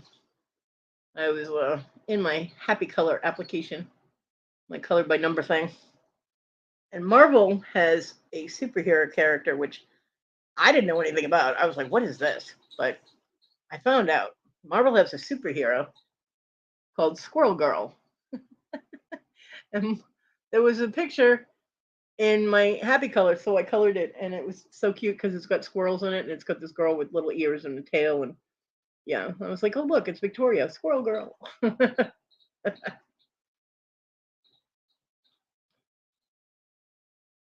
Yeah, life happens, Dibble. I'm glad you're doing okay though. That's a good thing. So yep, if I could have figured out a way to save it and send it to her, I would have, but my app isn't allowing me to save the pictures anymore. I did one when I first got the app with my old phone. I did one of a bear, and I was able to save it to my phone and then email it to John. I'm like, look what I colored. He's like, you need help. I know. Duh.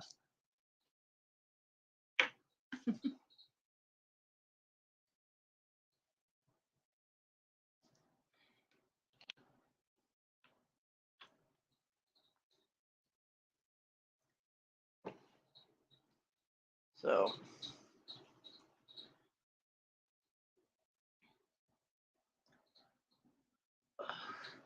I'll tell you,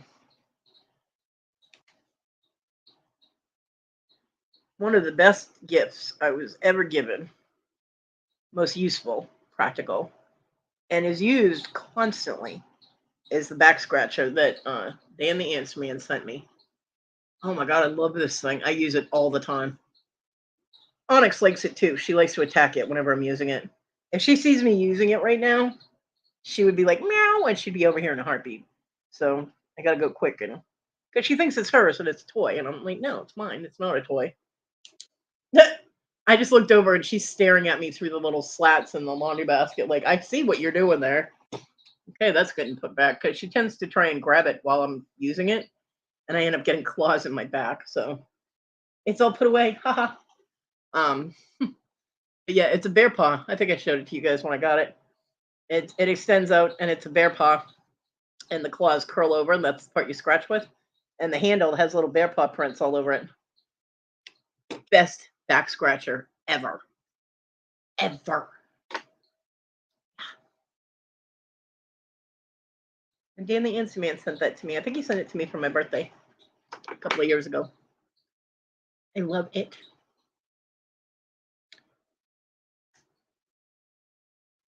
And I think of him every time I use it. I go, thank you, Dan. I miss Dan.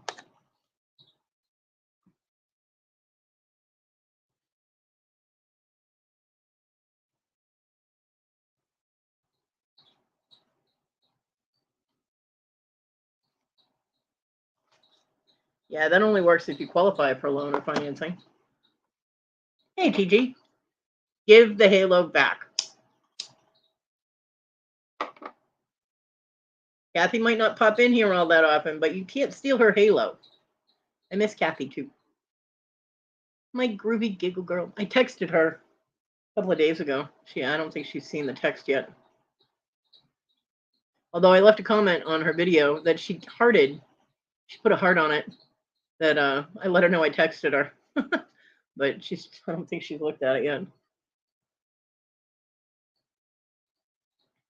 So, Kathy, if you're listening, check your text messages, girl.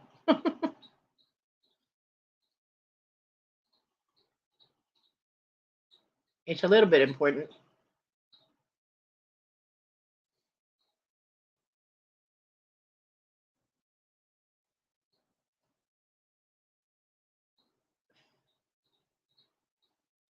How's everything across the pond, TG?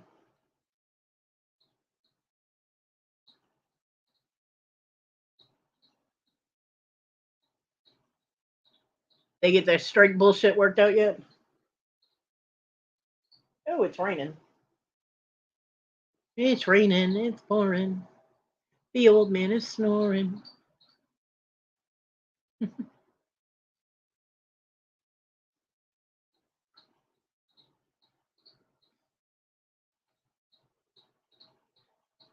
Oh, good weather. You went to feed the gooses. Well, I'm sure they appreciated it. Did you get goose this time? Yeah, TG sent me a rain. Thanks. I miss Wendy too. Wendy hasn't been in here in a little bit. Hope she's doing all right. Her and Toad and my favorite little Brit.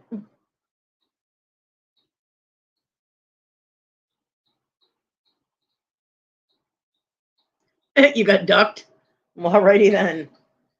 So TG had a good day.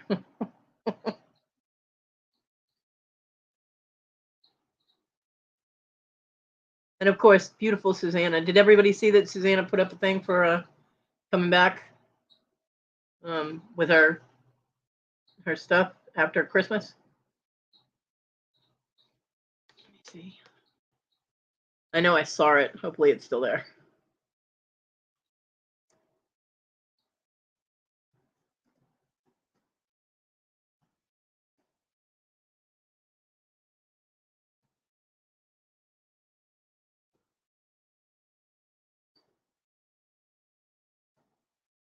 She changed the name of her channel too, and I don't remember what it was.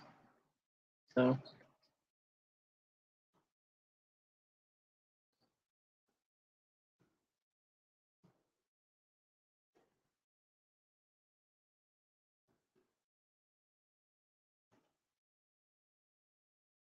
Susanna's Revivals. It still came up with the old one.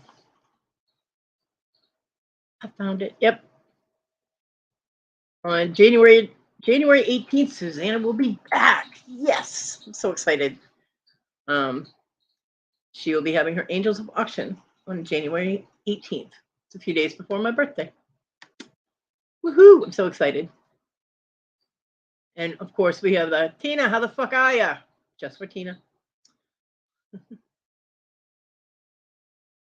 I miss her too. Yeah, Susanna's Revival.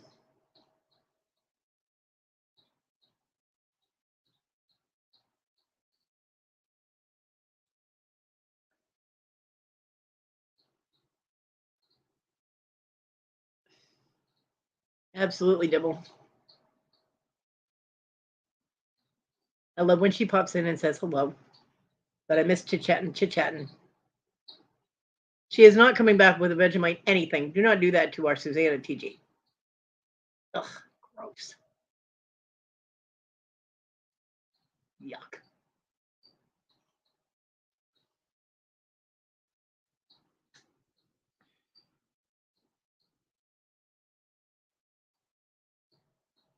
You're not allowed to make me throw up on my own live, TG. Ugh. Disgusting.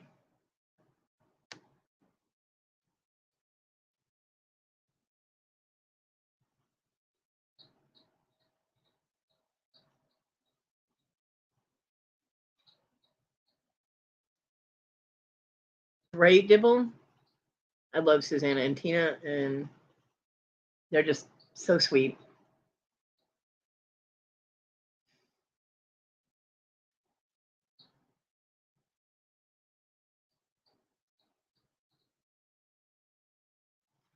Well, I figure she's busy. I haven't messaged her. I don't want to interrupt her. Whatever. I figure people are busy. People know I have no life, so you know. They can message me and I'll get back to them on the same day. Yeah. The only time it takes a while, like Dibble, I didn't see your I actually fell asleep and slept for like 4 hours yesterday. So I didn't see the pictures until about 10 o'clock, 9:30, 10 o'clock. So I didn't message you back because I didn't know if your phone would go off and I didn't want to wake you up. So, but I did see them yesterday. And then I was just like, well, screw it. I'll just let her know that her pictures were awesome when I'm doing my live tomorrow. Looking at the pictures of all your lights made me happy. And I'm sure whatever aliens are observing the planet think that they're pretty too. Of course, you never know what kind of message you're sending if they communicate in lights, but you know, hey, it's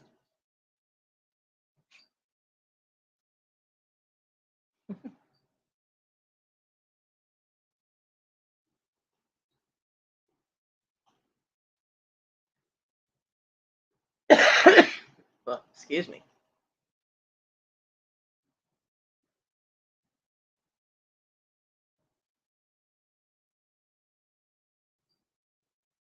Yep,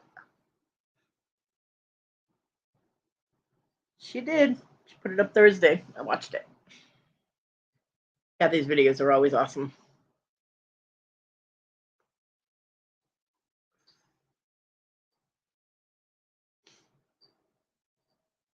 So, and I believe Mr. Jim is on tonight. I believe. Usually he's on at 7:45 to 8 o'clock Eastern. I don't know if he's selling or if it's just guests or if he's doing a show. But if he is, he'll be on then.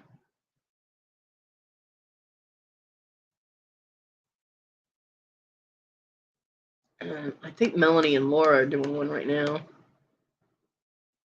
Let's see. Yep. Happy Saturday sale. Laura and Melanie. They are doing a buy it now. Buy it now sale.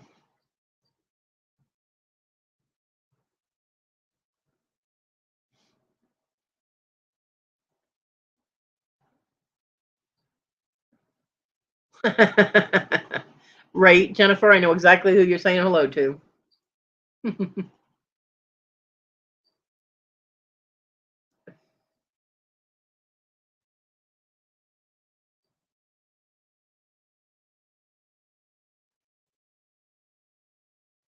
Yeah, no.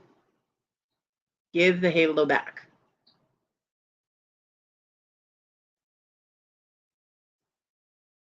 I love all y'all, even if I don't ever see your face, Scarlett. No matter what the real actual person looks like, I know your heart. Spent the last 3 years every day with all of you. I see you. I love you. Aw, Dibble, that's so sweet. I love you too. I'm supposed to make a Sarth. What is a Sarth video? What's that?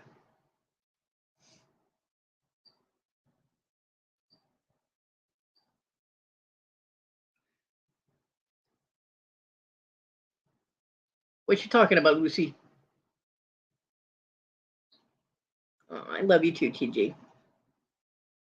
Support a reseller this holiday. Oh, okay. Interesting. So what, you just pick a person and do a shout out for them? I would not be able to pick one person. I support all of my reseller friends.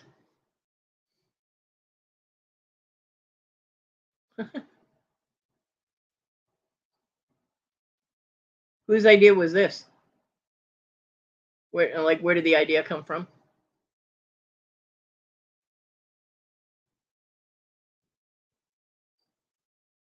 It's a good idea.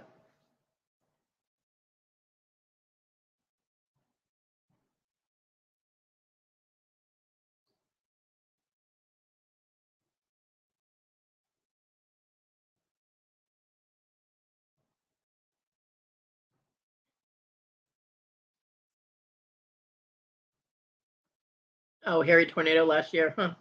I don't watch him.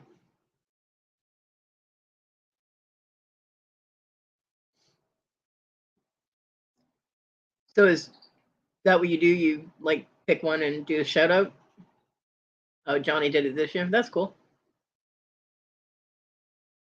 Like I said, I support all of my reseller friends. So whether they resell on YouTube or whether they, resell listing or whatever, I support everybody. That'd be a really long video. I've never put out a pre-recorded video. Actually, all my videos are lives.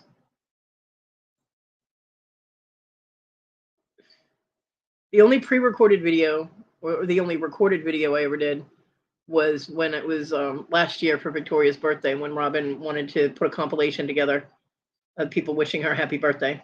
I did one then on my phone, which is the first time I'd ever videoed on my phone, and sent it to her.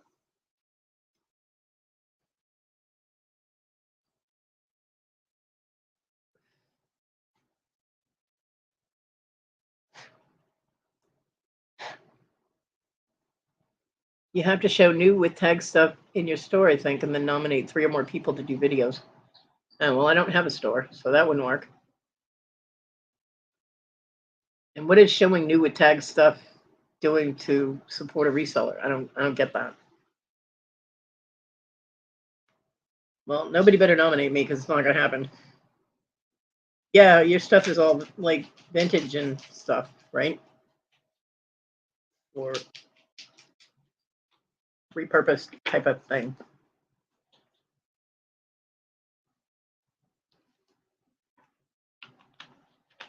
Yeah, I don't get that. Does Cajun have a video out on that? Like what it is?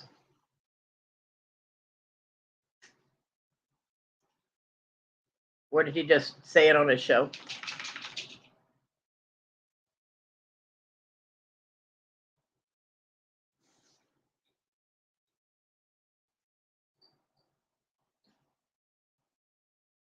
Okay.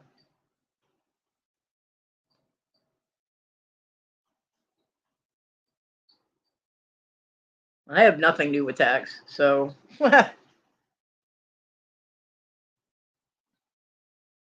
so nobody nominate me because I'm not doing the video.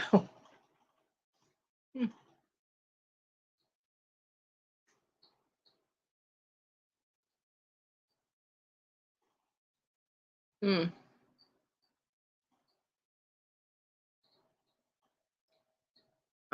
If she was an angel like you, she'd be in a hell of a lot of trouble and probably need bail money, TG. So no.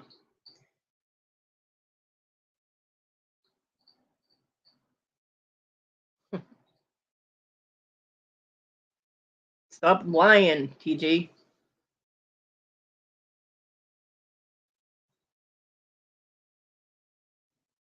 You know, you can say it over and over and over. It's not going to make a difference. You know angel and you know it.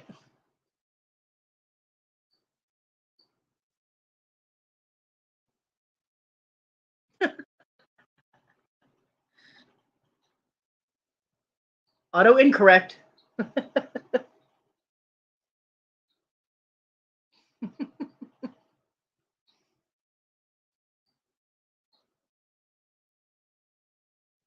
Well, we've got about 10 minutes, so if you want to drop your links, go ahead and drop your holiday boob link there, Dibble.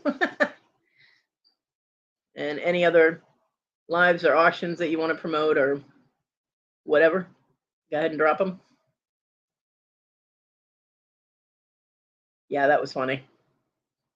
TG, Jennifer. Oh, God. Don't leave YouTube, Jennifer.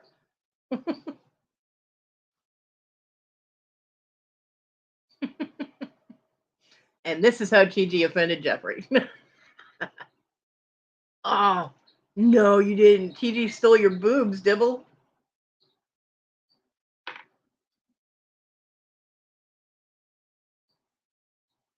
Yeah, no quitting YouTube.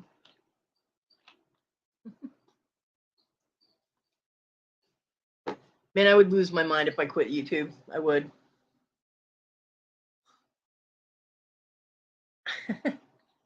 That's it. I'm deleting everything.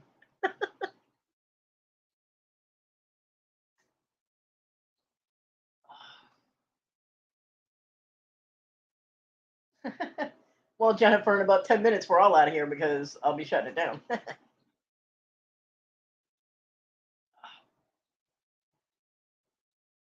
My back is all creaky this morning. Well, like that anyway, but it's worse this morning. Probably because the damn cat kept laying on me and I couldn't move. She's fat.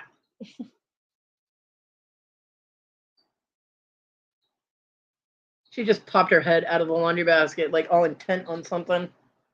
And I don't know what she's looking at, but it better not be one of those big dinosaur bugs.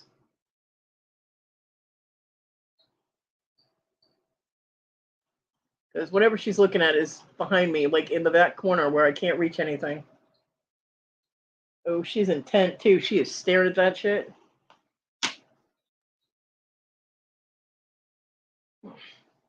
Whatever it is, get your ass over there and kill it. Earn your keep.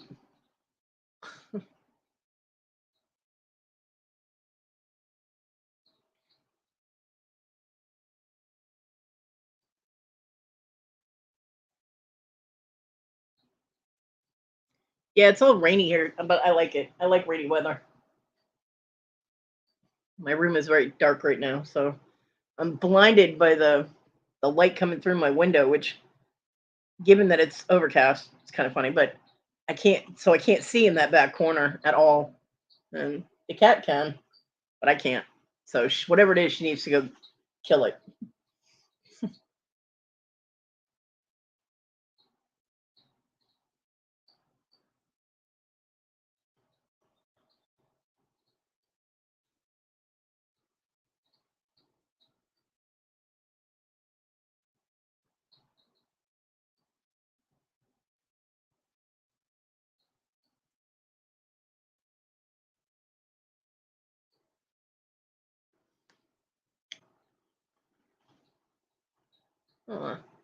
I just got an email and somebody wants my address so they can send me a card. Yay! I love cards.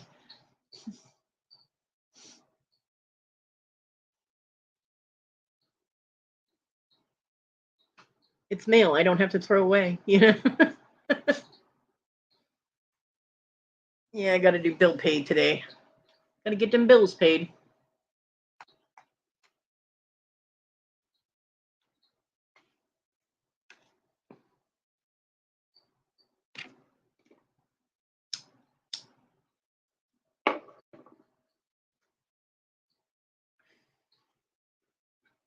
Oh, did she?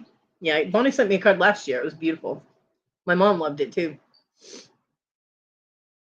She was very impressed that it was handmade.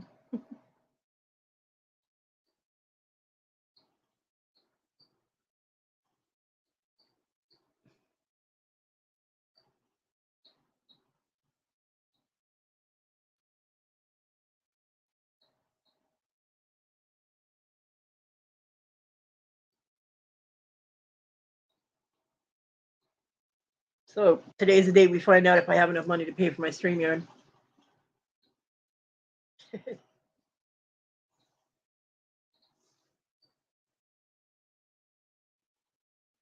Yeah, Bonnie is an awesome person, and she makes beautiful, beautiful things.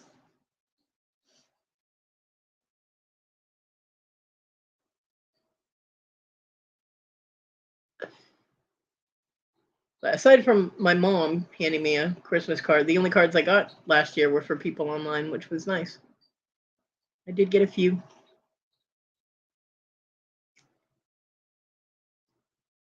I can't send any out, which I feel bad, but I do like getting them.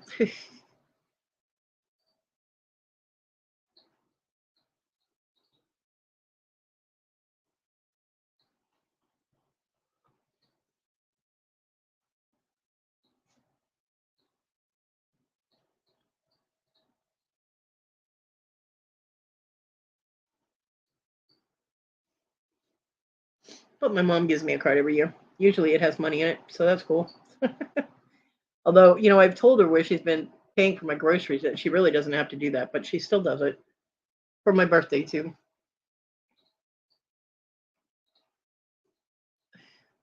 And she does the same thing for my kids and the grandkids.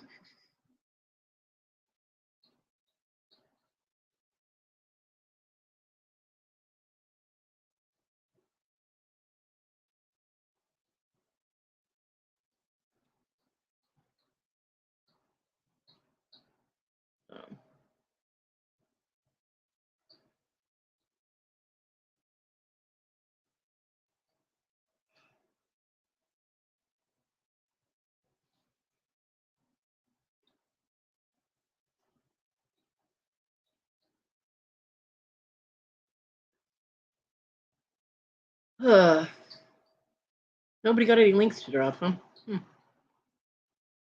Got 6 minutes. I haven't kept track of what else is on today, so I have no idea. But yeah.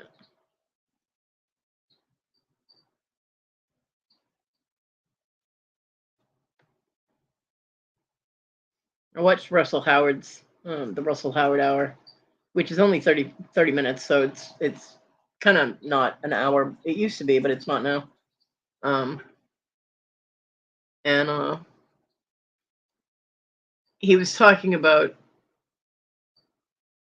the nope, I quit. He was talking about how the media will stir up all kinds of controversy to distract you from, you know, the real issues that are going on in the world. And it was absolutely right about everything he said. If you want to listen to him, it's Russell Howard Hour. He's a British comedian. He's funny as hell. He's so funny. I love that guy.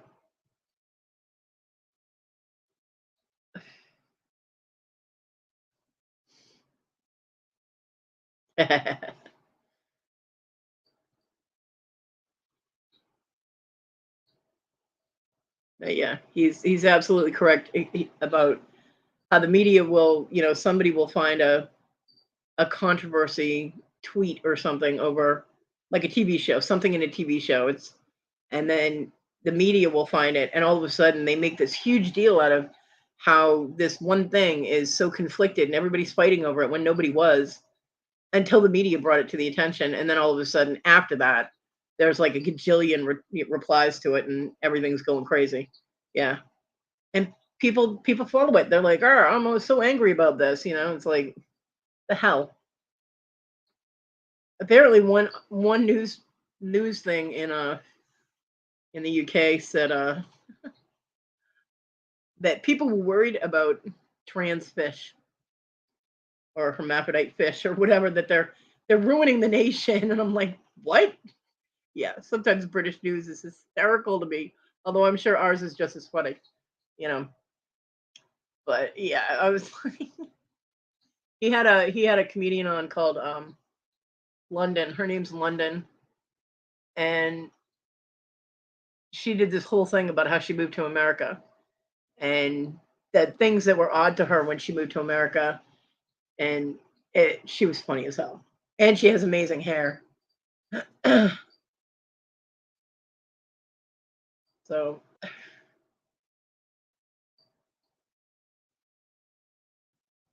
see, I'm not just hanging out on YouTube for the hell of it.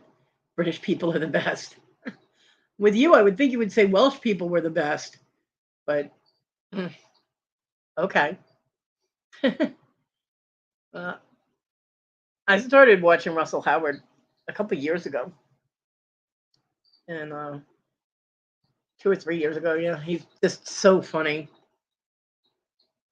and he does this segment called Playground Politics, and he actually goes to British schools and talks to the kids that are around, I don't know, I guess they're anywhere from like 7 to 10, 11 years old, something like that. And he asks them questions, and some of their answers are absolutely hysterical. There's one kid now that he says, and he is the most pompous little shit that I have ever met, well, that I've ever seen in my life. He's very opinionated. He's very well spoken, but he's just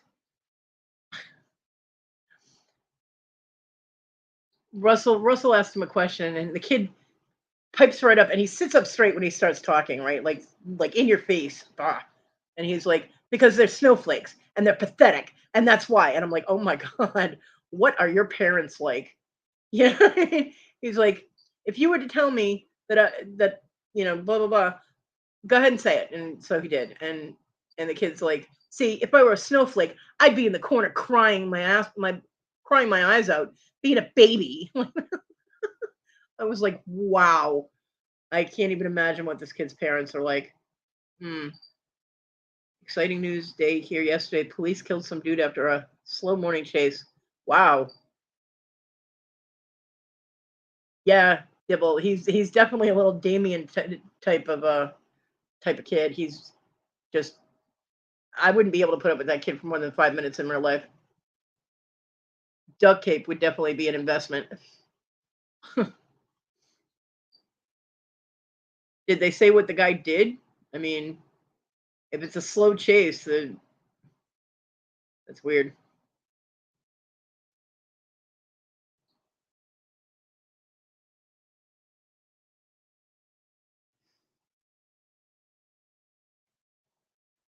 Hughes, London Hughes, I think is her name, the comedian that was on Russell Howard yesterday. Guy had a gun outside at 7:30 in the morning, then ran, carjacked 2 different cars through a bunch. Well, that would be why, if he had a gun. Long chase, probably no blinker. Oh, well, I'm not slow. Got you. Probably no blinker, Debbie.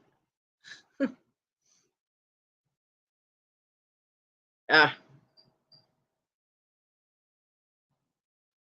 well, they do have slow chases. I mean, if somebody doesn't pull over, they have to follow them, and that's considered a chase. And that can go on forever until they block them in or something. Oh, they're still waiting on the press conference. Well, it kind of sucks, but it depends on what the hell he was doing.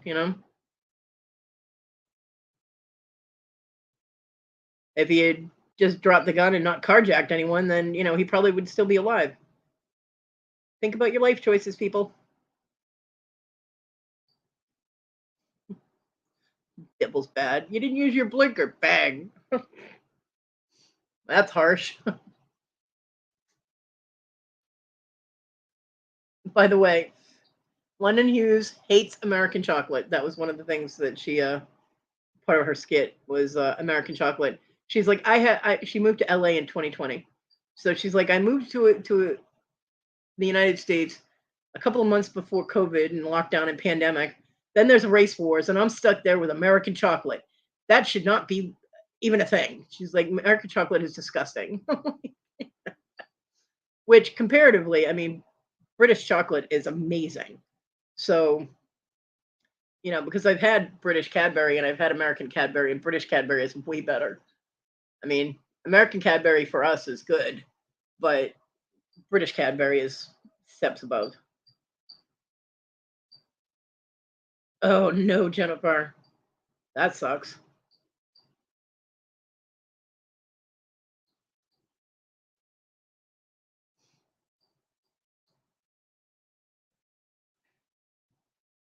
Yeah, she was funny.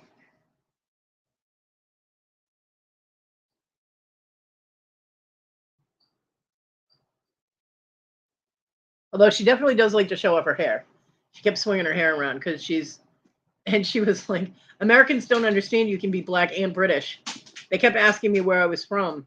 And she's like, Great Britain. And they're like, no, originally, where are your people from?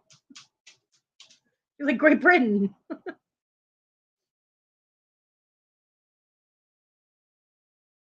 And and she goes, and everybody thinks I'm related to, I'm like the female Idris Alba. Yeah, it was funny. She is funny. But she kept swinging her hair around and like turning her head so everybody could see her hair because she's black and she's got these really long blonde curls, like braids or dreads or whatever. I couldn't see them close up, but her hair was gorgeous, but she really didn't need to be swinging it around that much. Like that was to focus your attention on her hair. But it was gorgeous. And apparently, she's going to be the first British female comedian to have a Netflix special. So she did mention that. So kudos to her. I don't have Netflix anymore. Otherwise, I would watch it.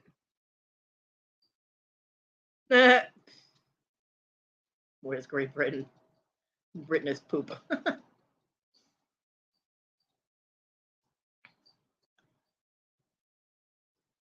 So yeah, if I had Netflix, I would definitely watch her special. But I don't.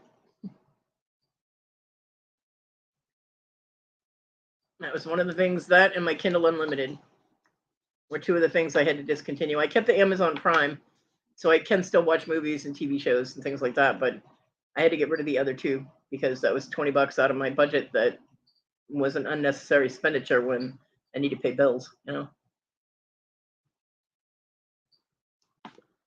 I kept my Amazon Prime because I do occasionally have to order things from Amazon and I want that free shipping. So, and it gives me something to watch. Currently, I'm rewatching the Stargate TV series.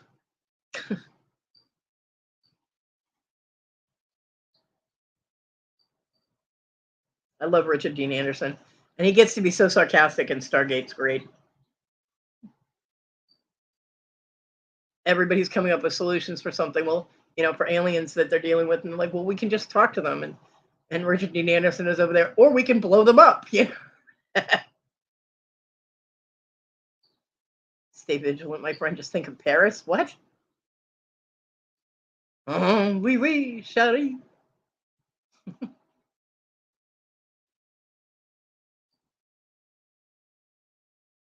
That just reminded me of Pepe Le Pew. Oui, oui, chérie.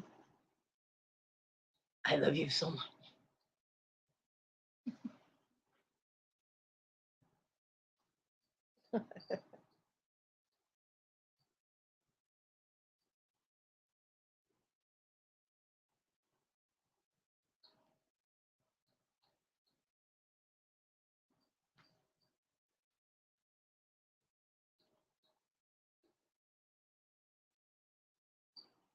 That's what I say when you'd rather not insure the trauma.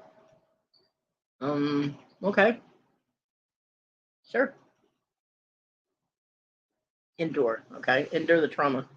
Endure the trauma of what? There was trauma? Trauma? Drama? What? I have a drama llama. It's a rainbow drama llama.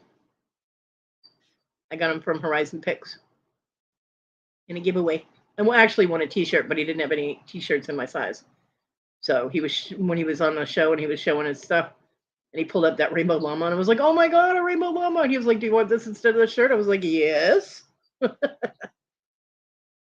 my drama llama goes under my Christmas tree too, or next to it because it kind of doesn't fit under it. my dragon Topaz that Larry and Rhonda got me goes under the tree that they got from Victoria for me, and oh, Britain's Crisis of Strikes, got you. And my gnomes will be under there or around the front of it. So yeah.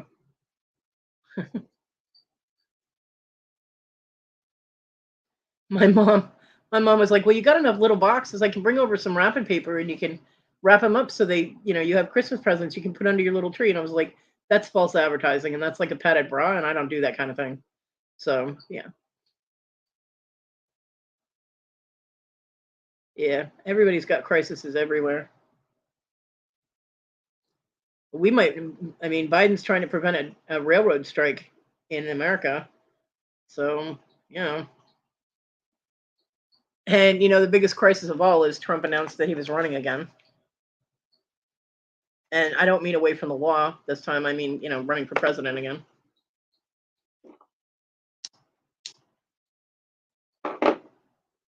Why at this point he's even eligible after what he did.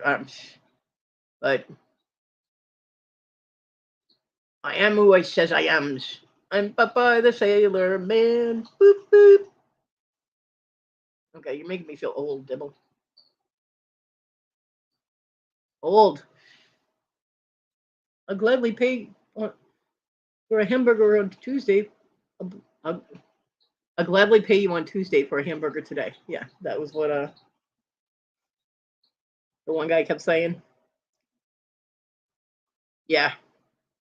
I don't, I mean, he got caught with confidential files, classified files. They pulled them out of his house. And yet he's running for president.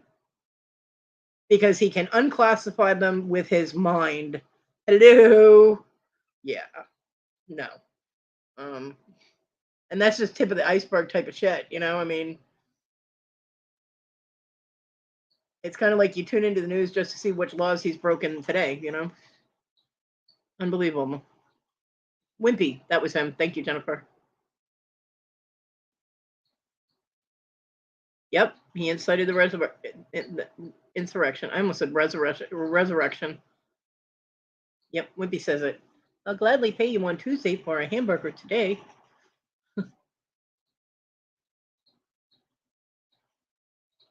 Yep. He's caused all kinds of problems. Not even, I mean, doesn't even cover all the court cases he's had because he doesn't pay his contractors. He hires people to build buildings and stuff for him, and then he doesn't pay them. So they all end up suing him. He tried to pay one of his attorneys with a horse. Because he owed one of his attorneys a fuck ton of money. And instead of giving him the money, he wanted to pay him with a racehorse or some kind of really expensive horse. I'm like, what? Yeah.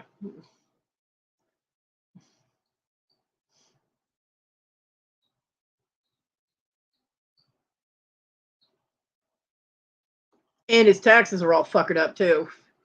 They finally made him turn those over, and he's claimed to have money that he doesn't really have. So, and then jacked all his tax breaks and everything. Yeah, he's fucked.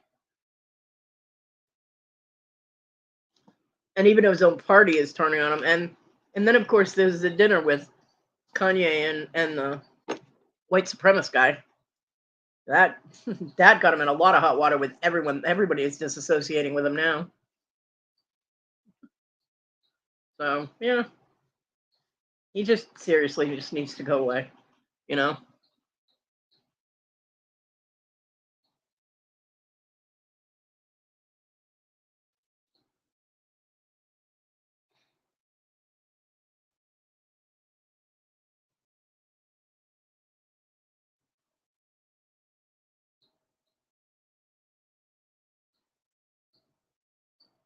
I've never been a fan of that man. Not even when he was just doing TV shit.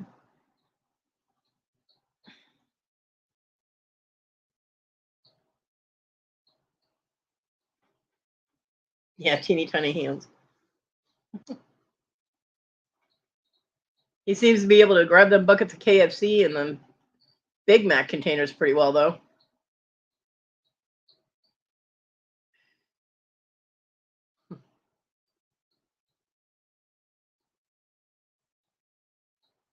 Yeah, a lot of people will, because a lot of people are stupid.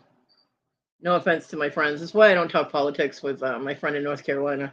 She is a huge Trump supporter, so we do not discuss politics. We can talk religion all day long because she's pagan, so we're good with that. But we we don't touch the political issues at all.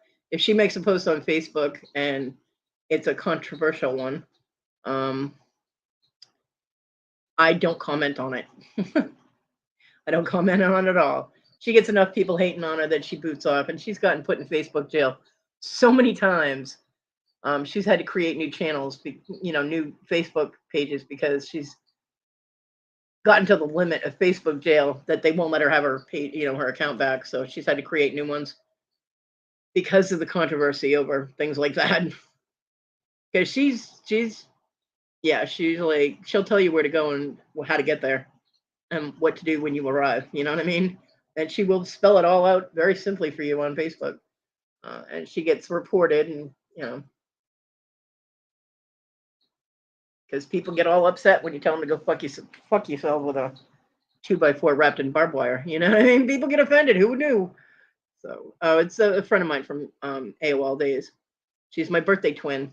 She's the one who sent me all the handicap equipment. She's a very sweet person, but we do disagree over the whole political thing. So we never talk about it ever.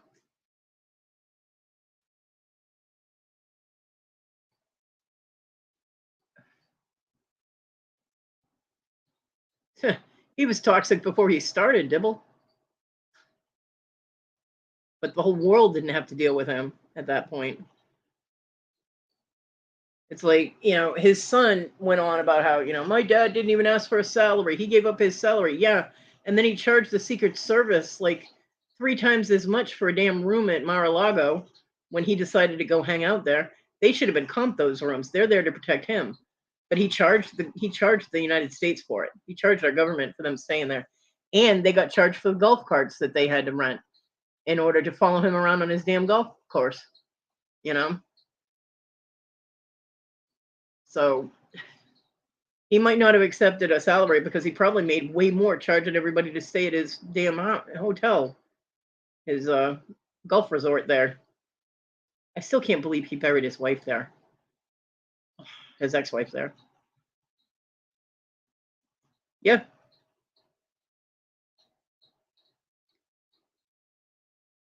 And what's funny is he was complaining about Obama golfing all the time.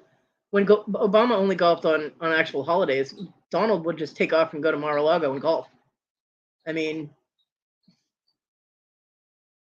he golfed way more in the first year of his presidency than Obama did in the whole time he was president.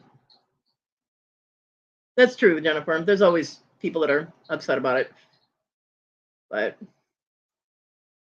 I mean, he deregulated a lot of the safety precautions for companies for the environment. So all of a sudden now there's like a ton of toxic sludge in our environment because he said, "Oh, we don't need these safety regulations." So yeah, all the companies were able to save money by not taking the safety precautions and polluting our planet. At one point, he wanted to take the Alaska National Park, which is protected land, and open it up to drilling and building, things like that. And just like leave the planet alone. Right? Seriously. So then he's just an all-around ass. I mean, he's sexist and racist and, just not a good person from everything I've seen. I don't know how people can support that. But,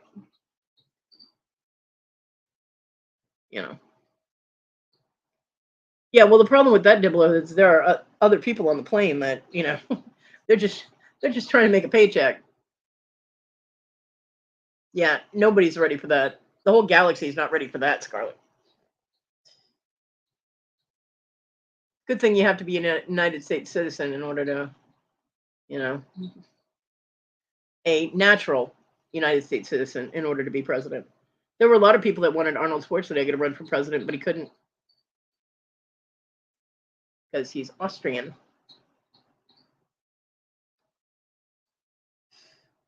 I mean, on a purely, what do I want to say? Abstract thought. How cool would it be to be able to say that your president is a Terminator? You know what I mean? It's like me. I have Mint Mobile. My mobile company is owned by fucking Deadpool. Hello.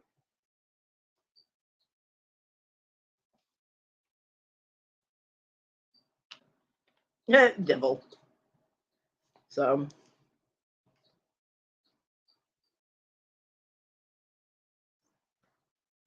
and I'm not gonna. I don't hate on anyone for their political beliefs. I hate on them if they throw them in my face constantly. And it's not really hating on them. It's just I won't put up with it. In most chats, when you have, like, for example, Victoria's chat, she's chatted, she's having a good time, she's making people laugh, she's singing, and then someone will throw some political bullshit in the chat, and that's when I'll be like, hey, keep that shit out of here. We don't need any of your conspiracy theories. We don't need bullshit. Just sit and have a good time. You don't always have to have an agenda. So,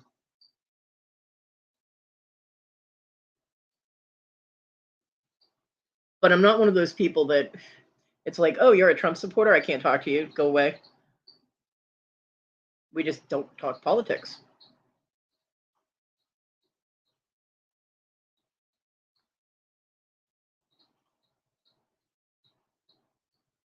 And I won't argue with people about religion either. I have my beliefs, they have their beliefs, and everybody's entitled to their own. There's no reason to argue about it. That's pointless.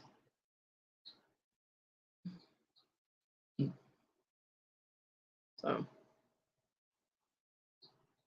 but I will say this point blank and outright: there is no war on Christmas. Okay, so if you hear people saying, "Oh, there's a war on Christmas," and they want us to do it, no, there isn't. Okay, no war on Christmas.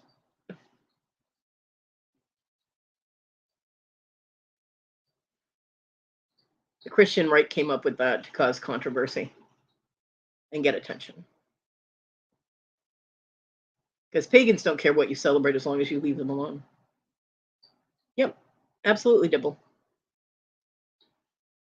And that's one of the reasons that I sent Victoria the link to that song called "The Christians and the Pagans," because it's a song about Christians and pagans coming together for a holiday and getting along, and it's a cool song, and it's very folksy, like it's a folk song type of mentality, and it's just very cool. It's very cool.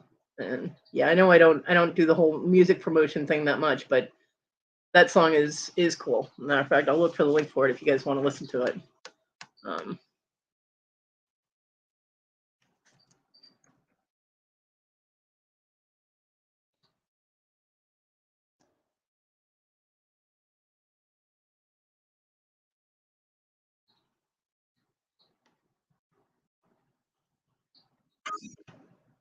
I found it. It is on YouTube. Everything's on YouTube these days.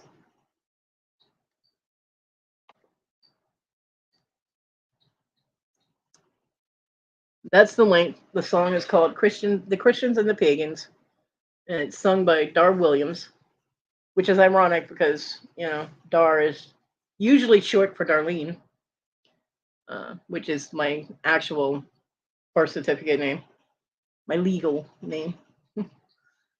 Which is why when I'm moderating and I'm like, sold to Darlene, I'm like, wait, what did I buy? Yeah, but if anybody wants to listen to it, they can listen to it. It's a good song. It's very upbeat, and Victoria said she's gonna sing it. So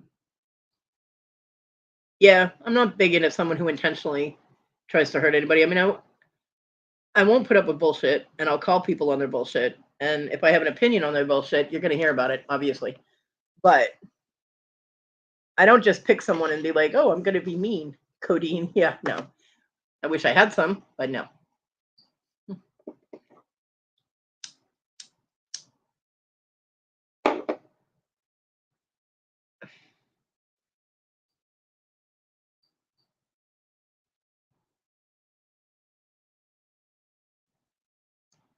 Yeah, there are some people that just aren't happy unless they're mean to people, and I don't get that.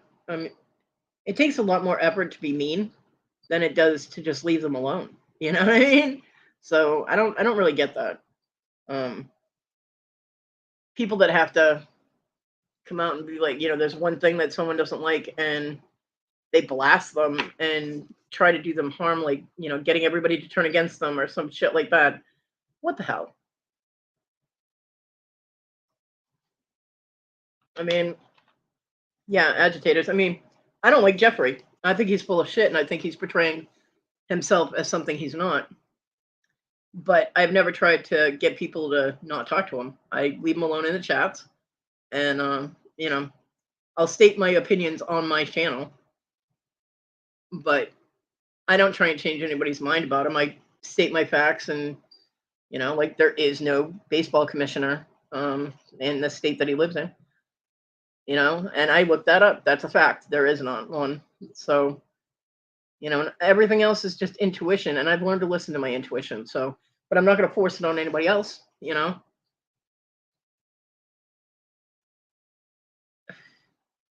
And the funky fluff nut, he fucked himself, because he, that whole controversy was harmful. He stole money from people. He made people invest emotionally in him and Squashy, and it was all a lie. So yeah, I'll blast him all day long, every day, if I had to, because he's a dick. And Squashy's no better, because she was following right along with it. So I still can't believe he emailed me. Hey, how are you? What the fuck? No, that email's a big nope. So yeah, but that's someone who, I mean, they purposely and intentionally portrayed themselves in a position where people invested both time, emotion, and money for them, and it was all a lie. So they stole from people. They're both financial and emotional vampires. They stole shit from people. It's wrong. And he didn't send me all the shit that I was supposed to get. So, you know, yeah.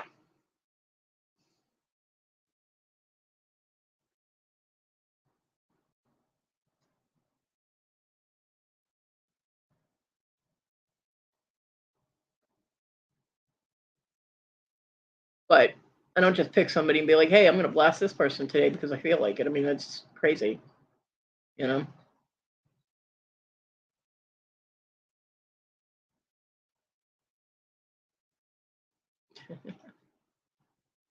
Yes, there is definitely a potty princess. I was expecting something a little higher up, like Queen of the Lou or Lou Queen or something.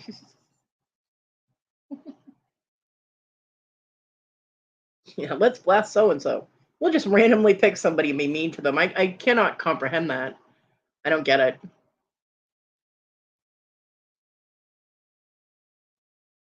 Lady of Wales. Well, there's already a Princess of Wales, so that title's already taken. Queen of the Lou. Yep.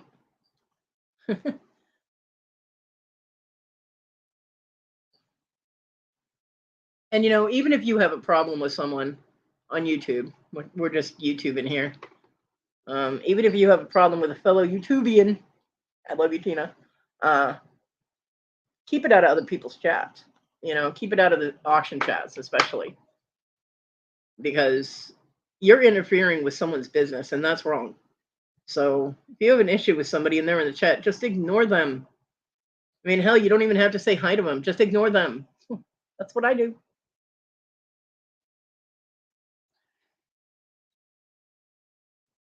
That's my way of being civil, is I ignore them and let the chat continue on. There's only actually one person that I do that with now, and that's Heffrey.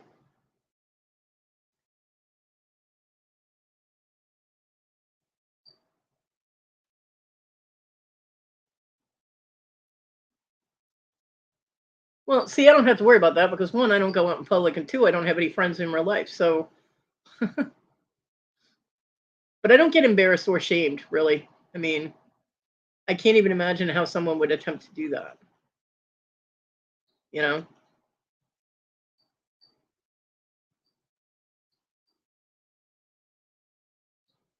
I do.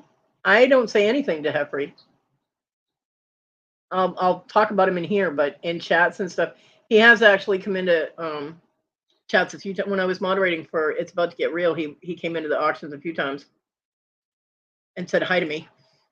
I did not respond in any way, and I told them I wouldn't.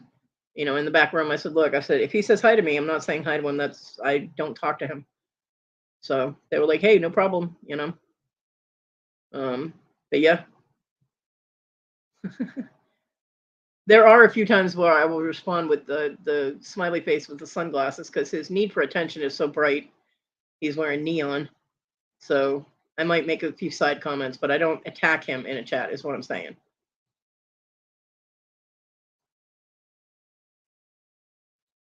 Not like I would if he came in here and started his bullshit. Yeah, that one. You need sunglasses to protect against all that neon. It can be damaging to your eyeballs. Yeah, well, harmless is different than annoying and a piece of shit because he's portraying to be something he's not and making people invest in shit that, oh, I feel bad for him. No, I don't feel bad for him at all because he is not what he says he is. I mean, there are a few people that are not what they appear to be, but the energy is different. He's intentionally setting out to deceive people for whatever his purpose. Is that a goat? Hey, Carol. Happy Saturday. And it's all I can tell you is it's the energy I get from him. It's not comfortable. Yes, Scarlet, like you. Because we love Scarlet. We do. And I get good energy from TG. I do. But I do not get good energy from Jeffrey. I did not get good energy from Tyrannical. You know what I mean? And that's all I can tell you. It's very hard to explain. But the little voice in my head is like, nope. And I have learned to listen to that very closely. Because every time I ignore it, I get drawn into something and end up getting, fucked with no kiss, no KY. So, But TG is our favorite starter troll. Emotional manipulator, exactly. And I hate that. I hate people that manipulate other people. See, TG just comes in and she has a good time. She makes her quirky comments, tries to get Victoria to say naughty things. But we have a good time with TG and the energy is up. It's a very, very peaceful and happy energy that TG emits. So people get happy when they see her come in a chat. No, I don't see many people getting happy when Jeffrey comes into chat. They're like, "Hey, Jeffrey, yeah, it's exactly like radar going off. It's my shit detector, and it goes off loud and loud when Jeffrey first came in the room, it first came in a chat. In Victoria's show, before he did the whole baseball commissioner thing, when he was just using his name, my radar went off, and I'm like, something's not right about this one, Yeah, it's called he's an asshole, Jennifer. He is not as mentally deficient as he makes himself out to be. He wants attention. And that is a mental issue, to seek attention to the point where you lie about how many people in your life and how extensive out the relationship is, that have died. So please pray for me type of shit. Yeah. So, you know, it's very hard to explain the intuition thing unless you have it. And then you don't have to explain it because people understand exactly what you're talking about. But it is the closest thing you can associate it with would be radar going off. You know, it's how I also knew whenever John lied to me, my shit detector would go off, and I'm like, hold on a minute, I have to turn the alarm off. And he'd look at me, and I'd be like, my shit detector. Now you want to tell me the truth? He'd be like, how the hell do you do that? And I'm like, I don't know, but it is tuned in closely to you, bud. You know, so I used to ignore it and give people a benefit of the doubt, and that's one of the ways I ended up living in my car, and I lost my oldest daughter. So, I also ignored it and let my daughter Kayla do whatever she wanted because I felt so bad that I couldn't do the things that her friends were being able to do. So I let her go with her friend all the time, and that bit me in the ass too. So I stopped ignoring the little voice, you know.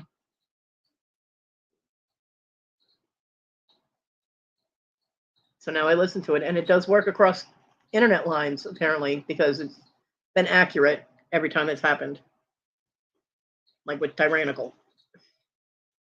The only time it was not accurate and I ignored it was with Fluffy, and again, I got bit in the ass for that.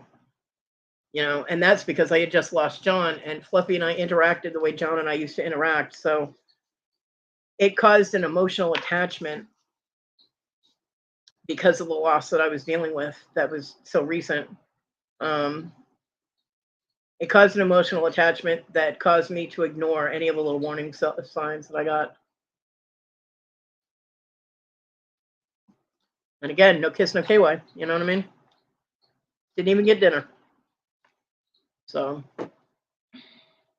now we do not ignore. Oh, my back just sounded like a zipper. Did you guys hear that? Like crack, crack, crack, crack, crack, crack, crack. Yeah, I know, Jennifer. And there were so many indications of it that I can see now that I ignored back then. It's like I heard the little ping in my head and I just ignored it because of it was only what, like a month, maybe 2 months after I lost John that I started talking to Fluffy. So the loss was still there, and because of the way Fluffy and I interacted was so much like John and I when we talked to each other that it caused a false emotional attachment. And you know, that's my bad for that. That's all on me. I fixed it in the end, but it took a year.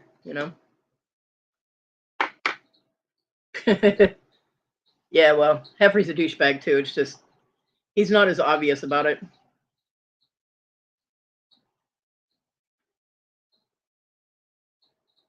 But I mean, anybody that sits there after someone that we care about had a diabetic episode during his show, and everybody's worried about him and all that all of a sudden he comes into the chat and starts trying to get attention for himself, saying, "Oh, well, I'm diabetic too." He was never diabetic before, but all of a sudden, because Larry had problems, all of a sudden Jeffrey's having problems with his blood sugar. It's like, no, go away. We're dealing with Larry right now. We have no time for you. Go find attention somewhere else. I mean, that was just rude, you know? It's not about him. It's about Larry right now. And he was all like, pay attention to me, waving around his big neon sign. I'm like, no. So my brother's cousin's girlfriend's dog died, and could you pray for us? What the fuck? You know what I mean? I'm like, um, okay. Yeah. So just my opinion. I don't try and force it on anyone else. I don't want you guys to believe just what I believe. I'm just stating the effects that are in my head are both actual facts and my intuition. So the whole baseball commissioner thing, that's a fact. I looked it up. And I think I messaged Jennifer about that. And she double checked, she fact checked me and went and checked and goes, well, you're right. There is none. There was an honorary baseball commissioner title given to the former president of the Cal Ripken Junior League there. It was just an honorary title. He got a little plaque and, that he could put in his den or whatever. But there's no baseball commission in Jamestown. So there's no commissioner. I'm like, so you a liar. And I do not like liars at all. I don't like being lied to. I just don't like it.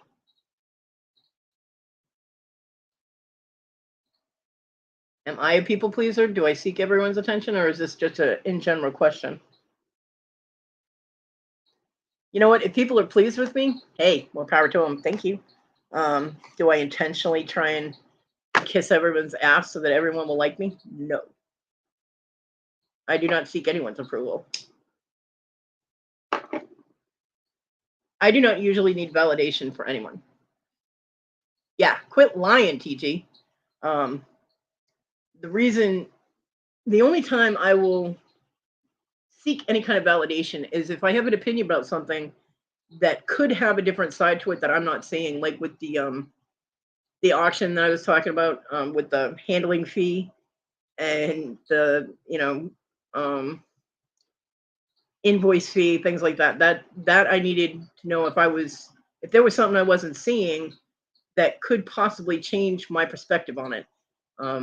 But from everybody's input, nope, I was feeling the correct way. So, but normally I don't seek validation from anyone.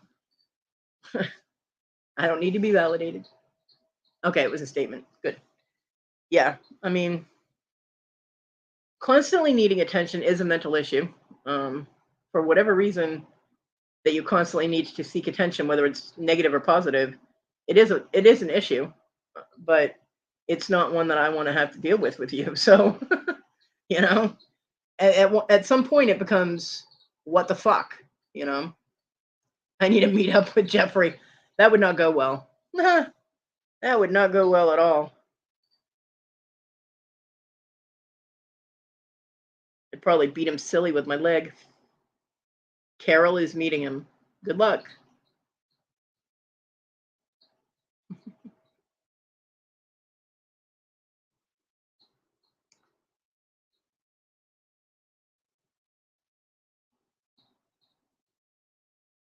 No, I would imagine that would be Carol's creative corner, right? Because she's up there. She's in Rhode Island. Or up near Rhode Island.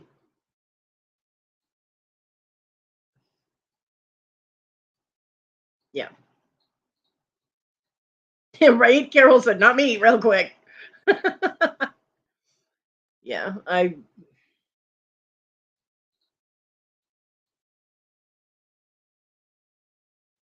I think he created a persona that would get people's attention to the point where they would think that he had some mental incapacity so that people wouldn't be mean to him.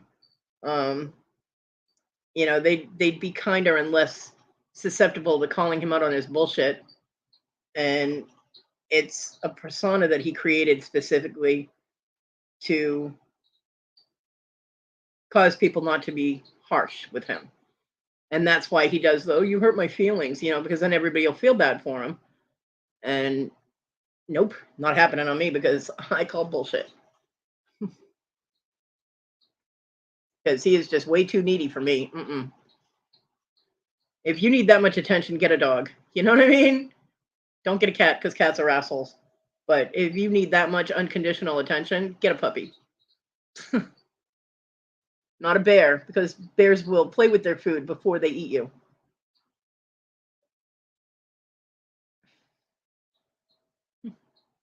And we bury it and let it sit for a while too. You know what I'm saying? Gotta soften that bullshit up. So.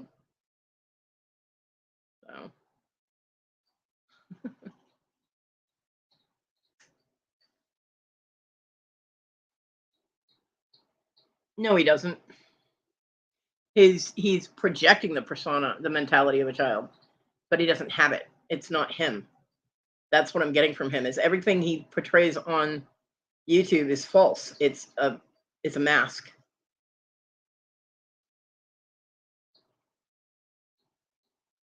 Yeah. That's what I'm seeing for that. It's like storefronts that, the actual building looks like shit, but the storefront is gorgeous. That's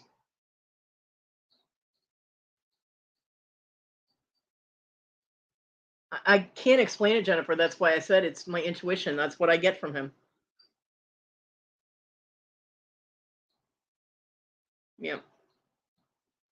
So that's why I was saying that it's my intuition. That and he lies about being a baseball commissioner.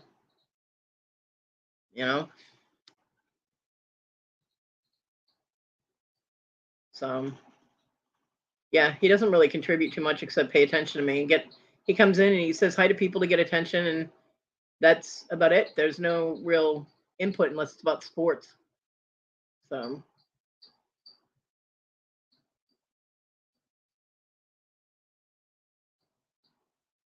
and that's fine, Jennifer. I don't know what Johnny Samantha means, but I mean, we all have to run with our own intuition. I'm not going to argue that your intuition is wrong because it's your intuition.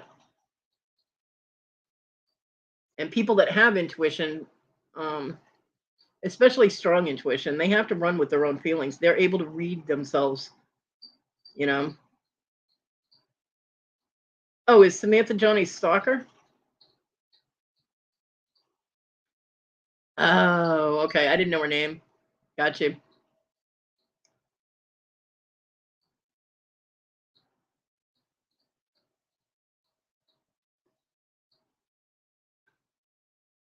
I got you.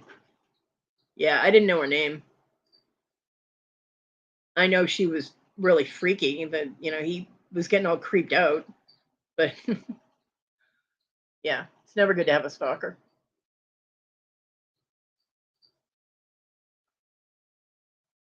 Like if you want moon pies that bad, go to the store and buy them. You know what I mean? The hell?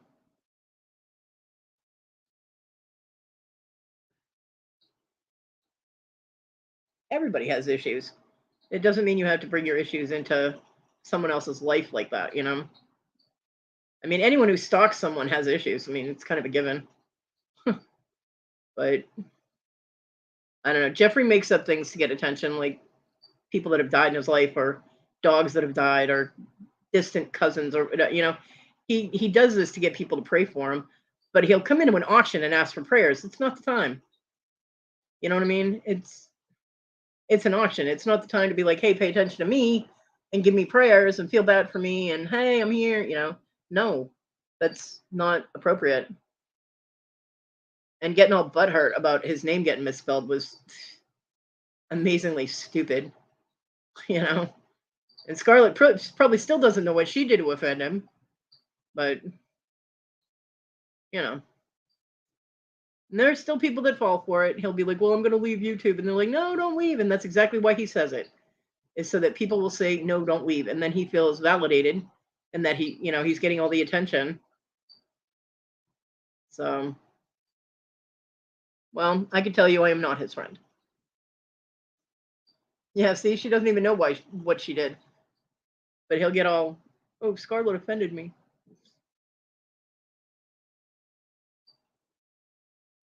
Yeah, the chart thing. I will not be in your chart tomorrow. I'm quitting YouTube. But then he'll spell Massachusetts correctly. Hmm. And let me tell you, people that are not from Massachusetts or have never had to spell it repeatedly never spell it correctly. Okay. It's just one of those state names that everybody screws up.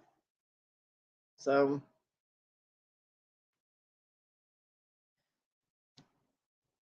I mean, he'll come in and start, he'll be in a chat for what, like a half an hour, and he's misspelling everything.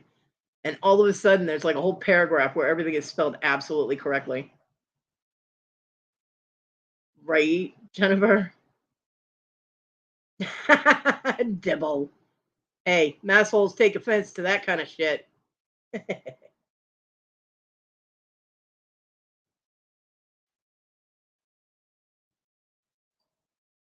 Yep.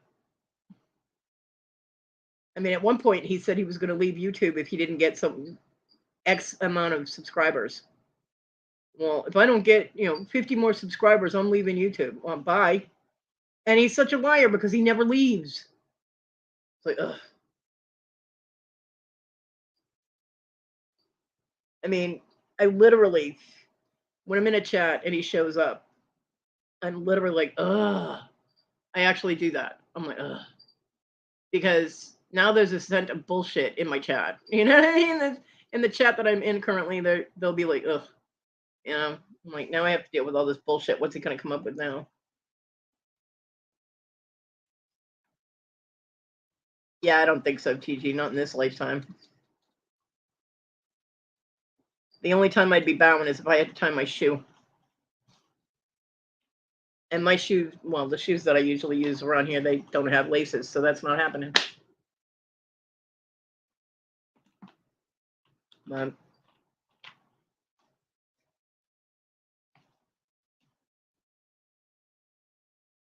So yeah, I don't intentionally go out to hurt anybody, although, there's just, I have that, my persona is that if I can zing somebody with something, I'll do it. Just because it's too good to pass up. Right? We'd all have alcohol poisoning in like 10 minutes. Like with Kim and Ella and Victoria and all that, I mean absolutely no disrespect or harm to any of them, but if they give me the opportunity to make a zing, I'll make it. And I expect them to do the same thing to me, and Kim does. So does Ella when if she concentrates on it, she does. Victoria, well, Victoria's Victorian, she's sweet, and she'll just tell me to shut up or call me a turd. I don't know, but but me and Kim will go back and forth, and Missy and I even did a little bit. And I mean, I love these girls, so it's not anything harmful. I've actually had people message me and be like, "You're so mean," and I'm like, "I'm not being mean. She's doing the same thing to me. Are you messaging her?" But it's just a back and forth thing. It's a personality thing, and Kim gets it, so it's fun because you can make that zing without it being personal, you know. And John and I used to do that to each other all the time. We tried doing it with Issa, and well, Jennifer, you'd be waterlogged then. You'd be floating around the chat. We tried to do it with Issa, and she got all butthurt, so we couldn't do the zings with Issa. Well, John still did because he didn't care if she got butthurt, but I didn't zing her anymore because one, it was too easy and too frequent, so it lost the charm. But she would cry and bitch about it, and I didn't want to hear it. So.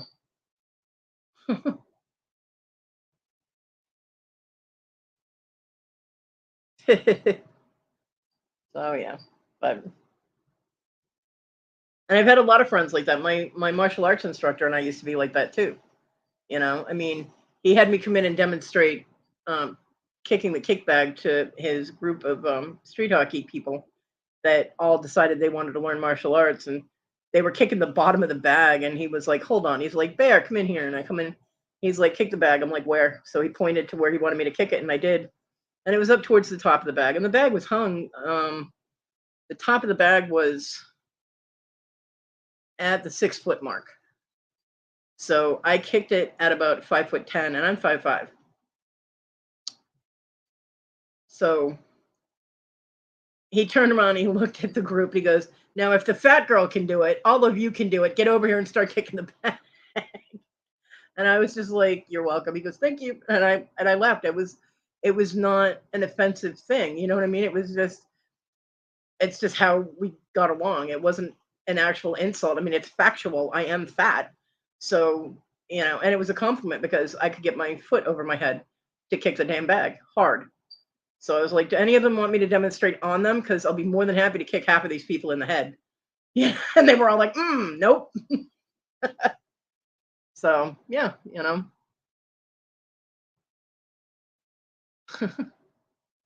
it's just a thing. I wouldn't worry about the crying ones, Jennifer. Worry about the ones that are going to throw up. Because you don't want that in your car. So yeah, I mean,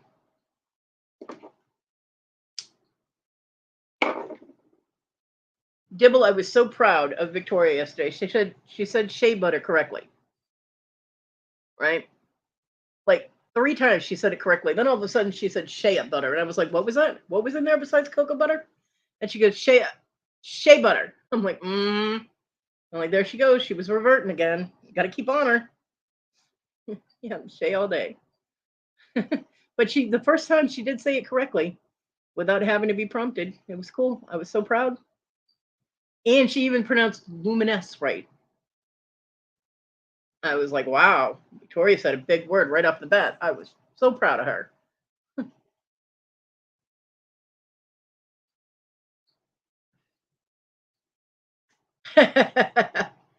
Well, as long as you don't say it in an insulting way, like, look, that fat bitch is so stupid. You know what I mean? That would probably offend me.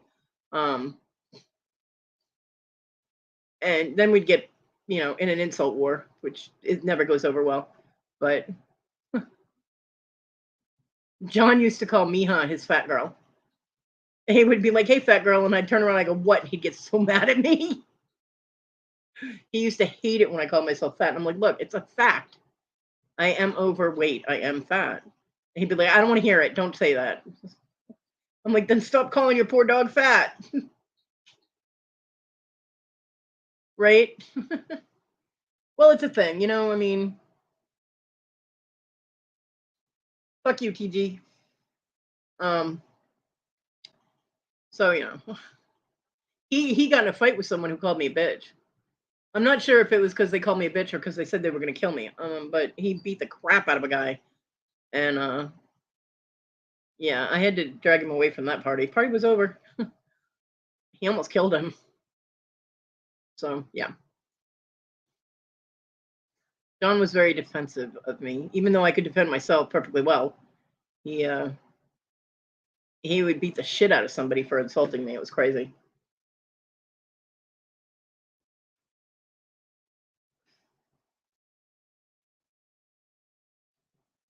No, I will call you Little Dibble. She is teeny tiny. She is so tiny.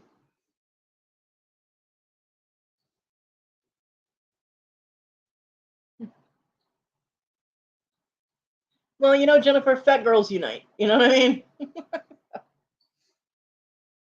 I mean, it's just fact. Like, what, 70% of the population is overweight.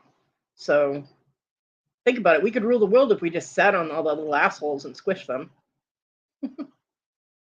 But yeah, I mean, it's fact. Although, we're making steps to change that. So hopefully these pills keep working.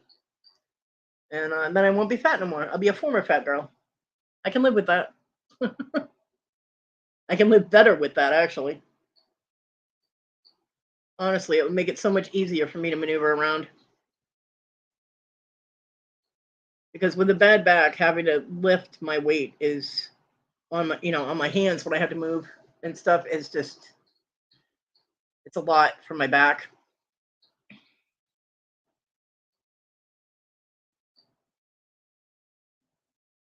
What bras? I haven't worn a bra for like 10 years or more. Seriously, I hate bras. They're evil concoctions.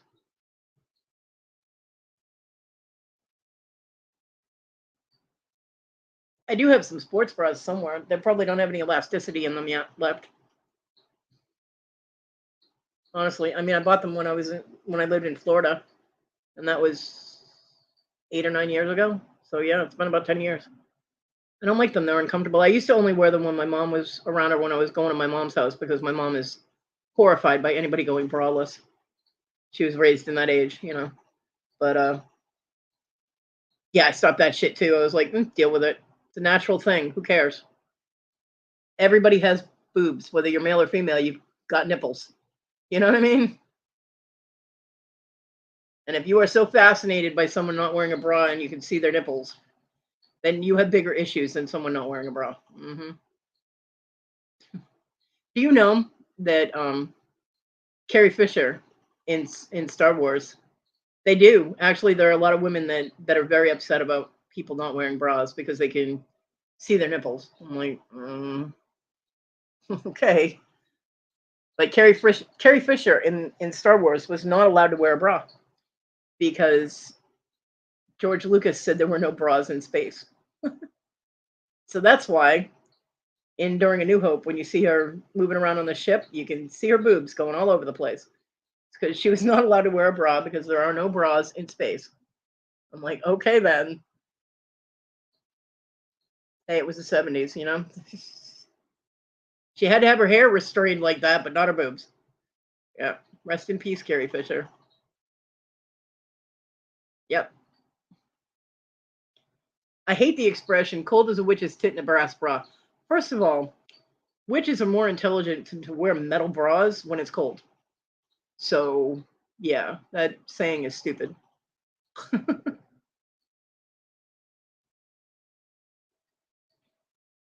They would only put metal on if they were going into battle. You love brass bras?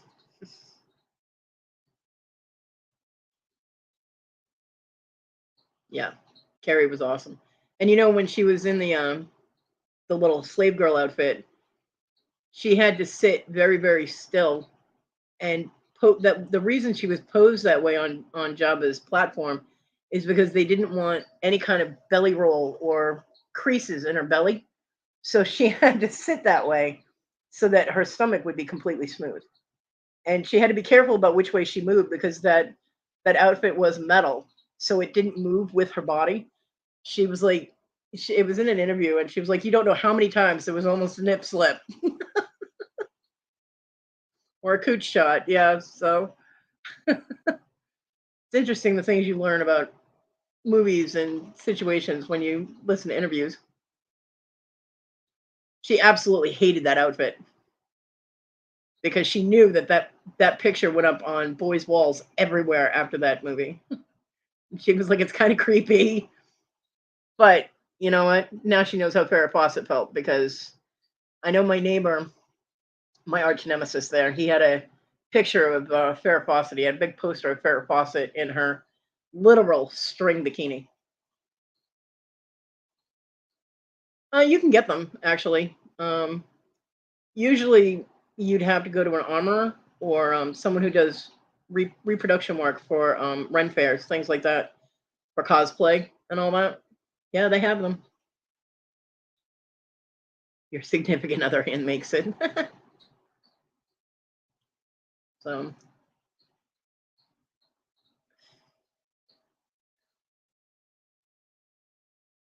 do you know the guy that played Darth Vader didn't know that James Earl Jones was going to be doing a voiceover? He actually said all the words in that movie. He spoke every line in that movie. The guy that walked around in the Darth Vader outfit, but he had an accent, and George Lucas felt that it would be more intimidating if James Earl Jones did the voiceover. James Earl Jones didn't even want his name credited as being Darth Vader because he felt it was just voiceover work. It wasn't until the third movie that he finally agreed to let his name be on there. Interesting things you learn about Star Wars. But yeah, the guy that physically portrayed Darth Vader was full out pissed. The only time you saw him was at the end of the first trilogy when Luke took his helmet off, you know, and then at the end when he was a Force ghost, and then they removed him as a Force ghost and put Hayden Christensen in there. So yeah, a lot of controversy there.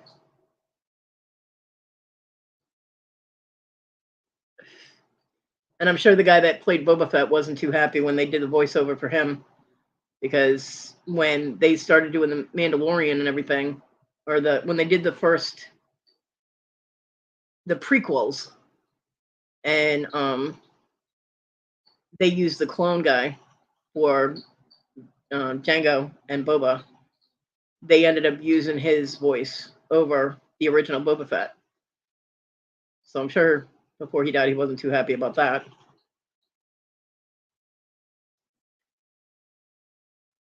And he was actually seen in one of the guy that portrayed Boba Fett in the original Star Wars was actually out of the Boba Fett outfit and in a Empire outfit, not the Stormtrooper outfit, but like a Empire officer when they were in Cloud City, and Carrie Fisher's like, Luke, no, it's a trap. He's the guy that grabs her and pulls her through the doorway. That's the guy that was in the Boba Fett costume. Yeah, pretty cool. Actually, learned that on Russell Howard, because he did an interview with him a couple years ago. Pretty cool info. If you're a Star Wars fan, if you're not, well, now you know anyway. Yeah, boob room has to be custom fit, especially when it's metal, because it doesn't move with your body. But there are places that do all that stuff, cosplay and things like that, you know. Because if you do cosplay or you wear any kind of Viking garb at Ren fairs, if you're female, Viking garb, if you're portraying a Valkyrie or a Viking warrior, you would have to have the armor fit you, and they got to have room for the boobs, because otherwise that shit would hurt. Squash, you know. And movies use them a lot too. So yeah, you can get just about anything. If you can think it, it exists.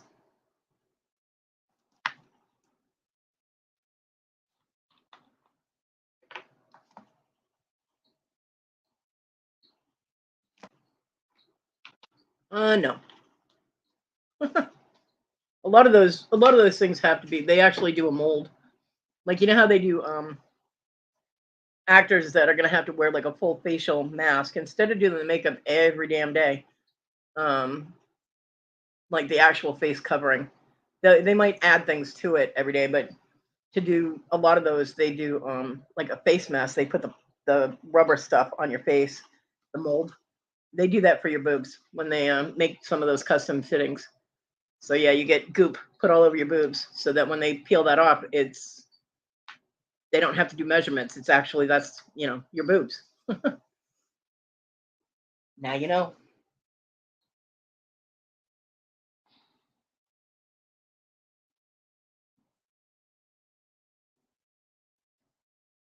Interesting things you learn on my channel, huh? All kinds of useless trivia in my head. And people think I Google everything. I do not Google everything. I do know some shit, you know? Although occasionally, shit that I know, I'll like second guess myself and I'll Google it and fact check myself. So yeah, there is that. But I get a kick out of people coming down on me all the time for Googling stuff. It's like, Google is a search engine and that's what it was created for. So why are you coming down on me for using it? I'm like, what the fuck? Just because you're not smart enough to find stuff on Google, don't come down on me.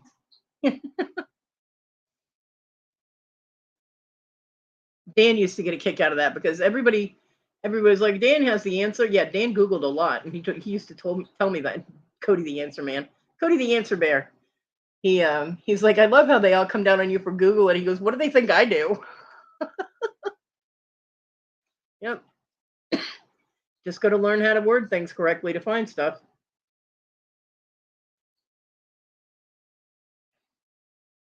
That's how I find a lot of those silly pictures for Victoria with the minions. It's like, how did you find that? I'm like, I put in minion toaster or whatever. Oh no, it was minion teapot. I typed in minion teapot images, and oh look, there's a whole ton of them.